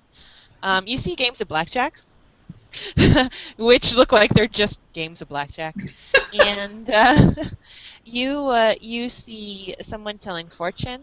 That doesn't seem like anything that you can earn chips with, but just there's a woman telling fortunes, and there's also a game with the devil's deck. And you think that they're playing the Never-Ending Tale, and or a form of it. And basically, what Never-Ending Tale is that you draw cards from the devil deck, and depending on the card you draw, you tell a story about it. And normally, the most person with the most entertaining story wins. So that's those are the cards you see. Her Those are the first games. question to Lucius would be, "Which game here has the highest risk?" He says, "Well, I think that would be the game of roulette that they're playing," and he points to the one with the gun. "Let's go play that one, dear." And he says, "Very well," and he leads you off in that direction. I'll get back to you after I arrange with everyone else. Asha and Billy, you guys, what are you guys doing? Are you you're at the bar? Do you want to redeem your tickets? Sure. Okay, so you get did you both want a red devil? No, I'll try the other one. Okay, you want a cyclone. Okay, he mixes you basically the cyclone. It actually just oddly enough, it looks like a guy's just mixing normal bar like a normal drink, but the moment that he pours it into this glass, it starts spinning around, and he passes it to you, and it's the same thing with you, Billy. The glass looks perfectly normal until he pours the red liquid into it, and then it just kind of sets alight, and he passes the drink over, and he says, "Enjoy." Those are fancy glasses. He says that they are very fancy glasses. You can take it home if you like. Oh, that's amazing. Thank you. Yes, of course. And yeah, they're good cocktails. Asha, yours is a bit spicy, cinnamony. No, sorry, that's Billy. And Asha, yours just has a lot of booze in it. The Cyclone is a serious drink. Hey, we'll take it slow then. I spin around on my stool, Mhm. and do I see Kate walk by? Kate has walked by with hanging off the arm of a man. I elbow up and I go, slut. And then so I have an actual mechanical question now that I've gotten my dig in about stuff. For sleight of hand, my trait, Yeah. is that just to make a talisman, or is that also to like steal things? No, it can be anything. Like that fits in the palm of your hand, so it doesn't have to be your talisman. Is the bartender's stash of chips somewhere I could get to it? His stash of chips aren't there, but there is, someone has just paid for their drink and he hasn't gotten the 2 chips that they've left there. I would like to steal those. Okay. Prone to bad. Okay, that is a very easy way to get some chips, which I completely overlooked. When giving you that power, but you would have it anyway if you made a character sheet. So, yeah, you steal those 2 chips. The bartender turns back and he turns to like the bar where the person would have paid and just shakes his head, and you hear him mutter like assholes, and he turns back to cleaning the bar. I personally feel bad about that. Billy does not. Do you have like some empathy for the guy or something? Yeah. Okay, yeah, actually you see this happening. She basically just pockets 2 chips. Oh. Nice work. Thanks. Another drink. I think I'm going to look around and see if I know anyone here. Okay. I am actually just gonna roll, can you call a dice odd or even? Odd. Okay, and then I think I can just roll it? Oh, it only shows up to me. Do you guys see No, that? we can see it. And you called odd? Yeah, and it's Yeah, not. you don't know anybody here. Okay, cool. You've looked around. All right. Is there anyone who looks like they're either winning a lot or losing a lot? Do you go through the rooms? Yeah. Look around? Okay. Particularly maybe like losing a lot. Okay, you wanna look for someone who's on the bad streak. There is a person sitting at the roulette wheel, not the Russian roulette one, but just the wheel, and he just has his head in his hands, and he just looks very, very depressed. And Are you doing okay? Are you doing okay? Well, I'm fine. Well, I just lost another memory. I'm not sure what it was, but I don't know. Maybe I should just clean up and leave. Well, I could probably help you with that. It's just, I would need a hand if you win. I could probably make you win everything today. I would just need just one little favor from that. What? He says, I'm John, by the way. I'm Asha. Nice to meet you. Hey, nice to meet you. He holds out a hand and he says, "What do you mean, that you can help me win everything?" Well, you seem like you could really use some luck, and I have the ability to kind of help people out with that. Oh, okay. Like, if you just wished, say, for you to win everything for today, I could make that happen. I would just need a couple of things, just my stuff. Somebody stole it and used it for collateral. So, I mean, if you could just give me my stuff back when you win, that would be amazing. Oh. It's that easy. It's that easy. Oh, okay. There's not some sort of catch? Well, depends what you mean by catch. Like, if you just want that, that's fine, and I can handle that, and you'll never have to worry about it again. It's just if you want to say some other things and you were to come and ask me for them, that could get bad for you. But this is just the first one, so it's fine. You're good. I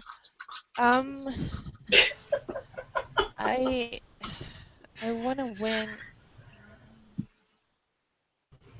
I don't. Like. Okay.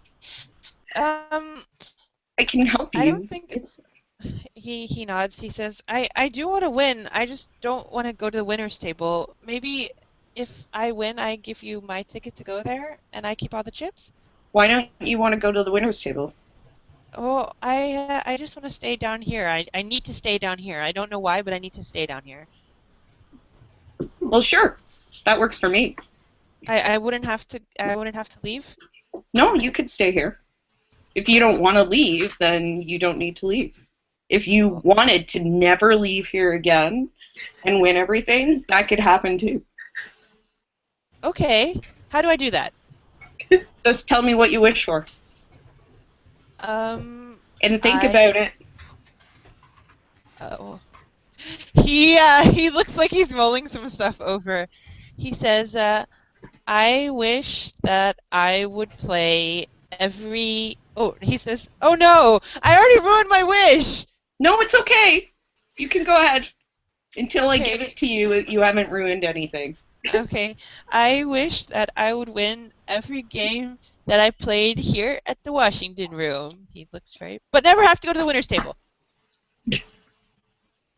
Done.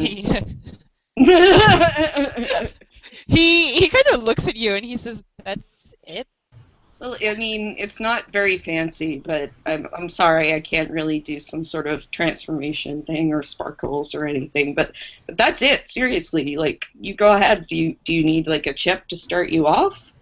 Have you Oh, he lost says, everything? "Oh yeah, man. And if I get one more chip, that'd be great." Okay, here you go. Go and play. It's gonna be your lucky day. He puts down the chip at the relay wheel, and he throws the ball down, and it skips around for a moment, and it falls directly down on the biggest jackpot that he could get, which is winning 3 chips. And he looks back up at you, really excited. There you go. Like I said, Okay, he moves off, and I'll be at the bar. Just come and find me when you're done. okay. Okay. Well, I'm finished. I'm done for the night. Oh God. Hey, the outspoken naturalist, Lola. What what are you doing besides for scolding people? Oh, you're still muted. She went over to play blackjack. Oh, you're gonna go play blackjack? Yeah. Okay, cool. And Sarah, what are you doing? Oh, sorry, Billy. Well, I have 2. I need 3. I'm going to go play the Neverending Story. Okay, cool. I am going to start with Seth, and then I'm gonna go to Ariana, and then I'm gonna go to you, Sarah. Kate, you sit down at the Russian roulette wheel. Someone has just shot themselves in the head, and their body is being carted off. There's a free seat at the table. Well, I take it. Okay. Um, there's a man there. He's in a very nice suit, and he's the one who is carrying the tray with the gun. He puts 6 bullets into the chamber. You're sitting with 4 people, and he says, "Does everyone understand the rules of the game?" Yeah, everyone says yes. Kate, do you want to hear the rules? She would say, "Oh, I'm new to this. If you could speak slowly when you explain them, please." Oh, and he says, "Oh, of course, miss. Well, this is Fated Roulette. The rules are very simple. You have 5 minutes, and at the end of the 5 minutes, you have to pull the trigger of the gun. If you win, you can win 2 chips, and if you lose, then, well, you just saw what happens when somebody loses. The only catch to this game is that you cannot perform the same action that someone else has. And you recall watching the end of this game, and basically the guy once seeing the action that everyone else had performed, he looked very unsure of what he was going to do. He almost winced when the man kind of made the gun disappear and come back. And Mhm. at the end of the 5 minutes, he hadn't thought of anything and he had to shoot himself. Mhm. And he says, "Would and he says, actually, would anyone like?" What was that? I think Oh, your I think sound is you kind of mute. close. Yeah. Yeah, you muted yourself again. Yeah. I don't know how this is possible. There's like actually a clicky button. So what did the gentleman say? Anyway, he said, would you like to call, since you're new to the table, would you like to call heads or tails to see who goes first? Oh, sure. What a treat. Let's go with heads. Heads. So odd or even? Uh, even. Okay. Roll. There you go. Seth, who goes first? Or, sorry, Kate, who goes first? She say, "I'd like to go first." Okay. He says, good choice, my dear. And he says, and Lucius says, no. The 5 minutes have begun, and basically the man he turns a hourglass over on the center of the table, and they all stare intently at you. The gun is handed, She's gonna spin the chamber and say, "Cheating is allowed, yes?" and they say there is no cheating in this game. The rules of the Like casino, they did. The washing room said cheating is allowed. There was a sign. Right? he, the woman says, "Of course, my dear, but there is no such thing as cheating in this game," and Mhm. she smiles. Kate's going to do something crazy. Oh God. She's going to curse herself. Okay. Um, and you are gonna curse yourself. Is that possible? I can curse. But is it only You other can people? curse. Can you read me the description of what I wrote you? It Because says curse I a target with bad luck. mhm. The next round, or in this case, the following scene, the target will fumble and fail in what they are trying to do. Okay. Yeah. You can curse yourself if you want to. Just to Mhm. explain for people who may be watching at home, the reason I ask is because pagans get a bunch of curses, and actually you can decide your curses yourself. But for the ease of the game, I had written one for Seth already. Okay. Yeah, you can curse yourself. I want to give myself bad luck. Okay. Yeah, that's fine. You curse yourself with bad Mhm. luck. Uh, and in the game, I point the gun at myself. Okay. Is that the way it works? Yeah, basically, once you have taken your bullet out, basically in your chosen method, all you have to do is pull the trigger. All right. So she's cursing herself. Mhm. She says, shrugs her shoulders and goes, "Cheating is allowed." And she points the barrel to the head of the person sitting next to her Mhm. and pulls the trigger.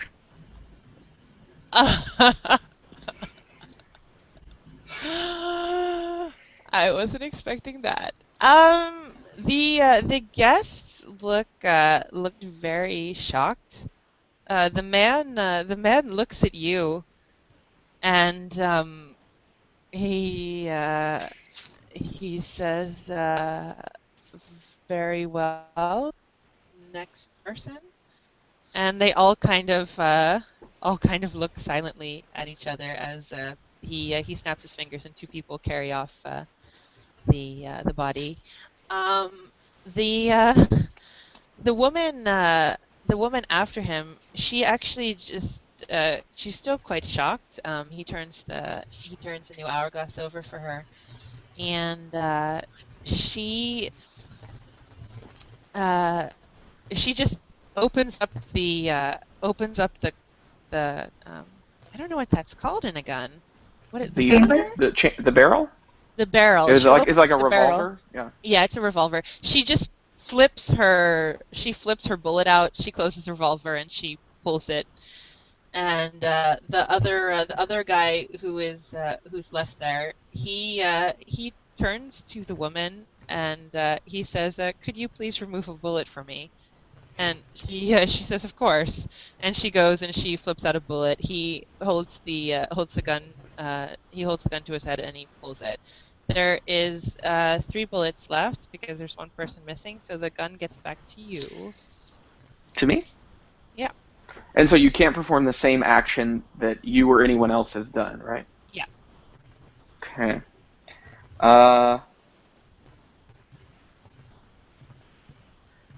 Bold-faced lie. Have I officially used that yet? Yeah, you have to get in. Okay. Can I draw a card from the Devil's deck to guide me in what I should do? Okay. Yeah, sure. You draw a card from the Devil's deck. And as you do, it falls to the ground, and Genesis looks up at you questioningly. And it looks like a blessed card underneath Genesis. Looks like a positive omen. I'm going to point the gun at Genesis's head Uh-huh. and pull the trigger. That's so harsh. Oh my god. Okay. He looks up at you with like the wide eyes as only a puppy can do. You pull the trigger and he drops down dead. You knowing, of course, that he will be back in a week or so. Exactly. You feel a slight twinge though, as he's lost. And yeah, you pass it around. The woman is so shocked, basically, that her time is up, and she just starts crying, and she holds the trigger to her head, and she shoots herself. And the man is just sitting there amongst these bodies. Everyone else in the room that you guys are in kind of also has stopped and stared at the game. You're not sure if some of these games have turned quite as bloody. And as the man is basically spinning the chamber and he seems to be thinking, the man leans over to you and he says, the man who's running the game, and he whispers in your ear. He says, "We've just gotten word from management that you are invited to the winners' table." She would say, "Oh, little old me." And he smiles and he says, "That's not needed, miss." And he produces a card for you and he hands it to you. She takes it, puts it in her pocket, and excuses herself from the table. And he says, "This game will be closed for now." And the man basically just sighs a huge sigh of relief and passes him back the gun. She taps Lucius and says, "Go get me a drink, darling." Lucius just kind of stares back up at you, wide-eyed. Okay, I was going to Lola now, wasn't I? Right? Yeah, you could totally skip me since we have like 5 minutes. Okay. Oh yeah, we only have 5 minutes. Okay. And okay, are you sure? I'm fine with it. I could just plot with someone else for the cheating thing because I have an item that could help us if we needed to win.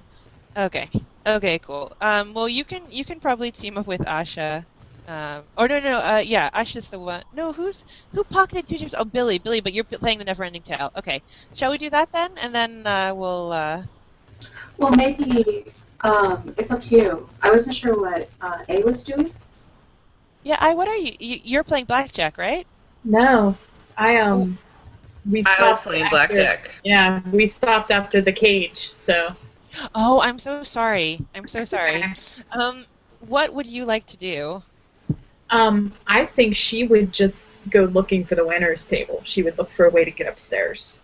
She doesn't give a shit about the chips. Okay. Okay. You actually the way to the winner's table is really quite easy.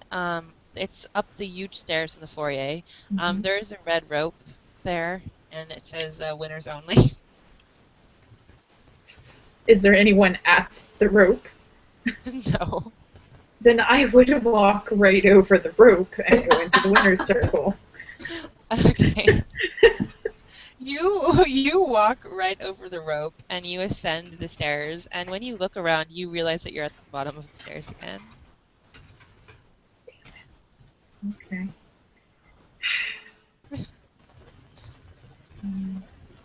Um, You look so defeated. I know. I was just gonna bust in there. That's okay.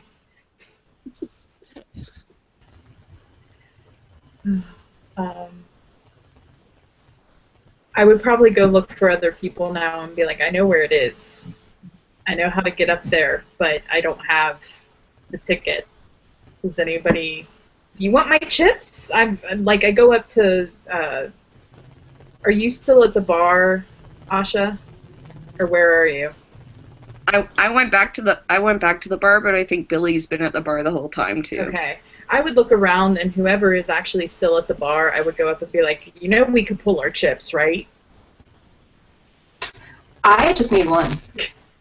Here, have it. Take it. Awesome.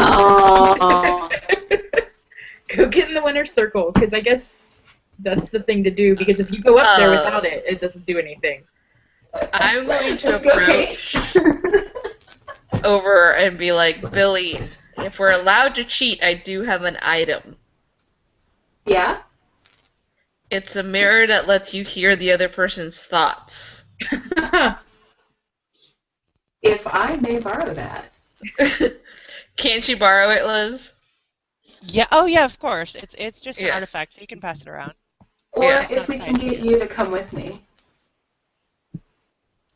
Well, I could always pretend to be your lover. I got my There you pick. go. Oh, of course. So Okay. Finally, reality goes into fiction.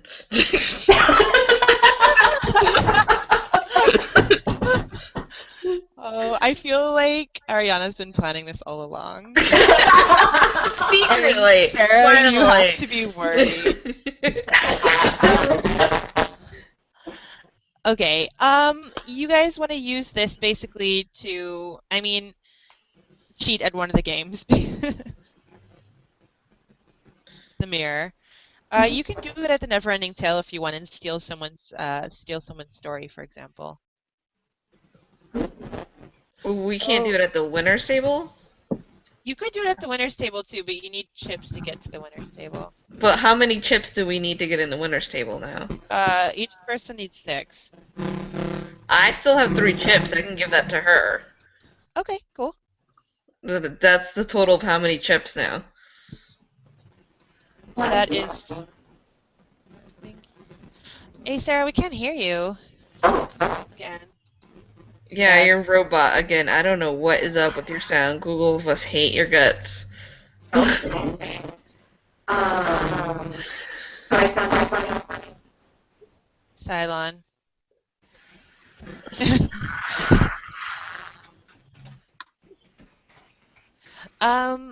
That's when she changes back to her original headphones. Yeah, maybe.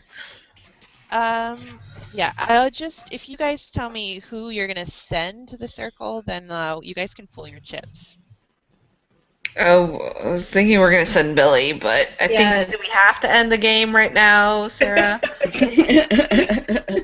Sounding like little kids being told to go to bed. Did you say we're almost done? Yeah, we're almost done. If everyone is okay with continuing, and with me sending us silence, we can continue. Okay, I think Sarah said that if she can sit in silence, that's okay. I'm not sure. Yeah, that's my conclusion on that. Yeah, I tell them I'm just waiting for this guy to give me his ticket to the winner's circle, and then I'll be going. Okay. All right. You guys either pull your chips. I think. I'm sorry. I'm just quickly reading what Sarah wrote. Have it. Is Kate, Billy, and Asha. Okay. And I and Lola. I think both of you guys can pull your chips, or at least I think 4 of you can go there and 1 of you can't. So who is gonna stay behind? Shall we say it's Billy because she can't talk? Sure. Yeah. Let's leave Billy I'm behind. so Sorry, sorry. Billy's Sarah. getting trashed. That drink. I'm so sorry. That drink hit you a little bit harder than you thought it would. No, that's okay. We can hear Now you you're again. back. Okay. Am I still weird? No. No, you sound perfectly fine. I mean, you're still weird on the inside. It's just not reflecting in your I'm just voice. weird on the internet. No, I'm okay. I mean, although if you guys want to leave me behind, it's totally cool. So let's go to the winner's circle Yep, and let's compete go. against possibly Kate. Why do I imagine Kate is gonna take all our shit and just run? Just. Kate is bad news. Kate is bad news. Okay. You guys head up with your invitations. When you get there, basically there is a man standing at the rope, and he says, "I see that aren't all of you aren't here. Can you please get the intoxicated woman at the bar?" I thought only the winners are supposed to come up here. He ignores you. Kate turns to Billy Lucius wins at and fun. says, Kate turns to Lucius and says, "Go carry her up here, please." Okay. Lucius goes to the bar. He says, "Your lady friends are waiting for you at the stairs." My lady friends. That sounds so fancy. I will come with you. Lucius isn't allowed up. You guys ascend the stairs, and there isn't at the landing of the stairs. There isn't anything but a really beautiful white wall gilded with gold, and two large doors that you can go through. Do you enter? Yes, of Yes. course we enter. Yeah. Yes. Let's Yeah. go. Okay. The first thing you notice when you enter is the doors close behind you, but your eyes are immediately drawn to this 9 foot tall, huge, hulking creature with a bear's head at the back of the room. It is shackled by the neck and it is roaring in anger. Next Oh no. No, no, no, this no, big no. creature, you see that there is a cage with 3 people in the cage that you recognize because it is Haru, the mother and grandmother of Billy. And then finally, you notice that there are figures playing poker around a table. Um, and in front of them is a lot of little items that almost look like toy items, a teeny little car, a teeny little house, a very big teeny pile of money. You Oh also man. see a huge pile of talismans there, and an entire plate which is with a pound of flesh on top of it. And you see all of your demons sitting around a table and playing poker. And that is where I would like to end. Yeah, I was gonna be demon like, with the one with the bear I was head. gonna be like, okay, we gotta make a deal. Everybody gets their stuff back. Oh, When it sounds like that thing with the So- bear, I was like, here, I was like, head of a bear. I was like, wait, that's my demon. Why is he in shackles? I hope you guys enjoyed your first taste of Witch. wow. Biggest cliffhanger ever. It's like you're watching the first episode of a good show, and you're like, all right, this is good, all right, cliffhanger, Yeah, totally. and we'll see you in the next 6 months, guys. And you're like, what? Well, Liz, thank you so much for running that for us, and thank you for viewers that hung in there with us. Thank you guys. Does anyone want to say anything before we go off air? I just want to say that I deeply now want to be in a role play with Seth and Liz, just so I can just cry in a corner when you guys are together in a room. Because, dear God, there was so much flailing on my end when it's like, and you start pulling the skin, and you're like singing, and he's like, I'm trying my best, Mom. I'm like, Please, Liz and Seth, just get together, talk about maybe doing a role play together, so I can cry in a corner every time. Anybody else? Last thoughts? No, This thank is you, fun. Liz. It was fun. Thank you. Thank Okay. you guys so much for playing. Thank you. I'm going to stop the broadcast now. That will not end the hangout, so we can still talk.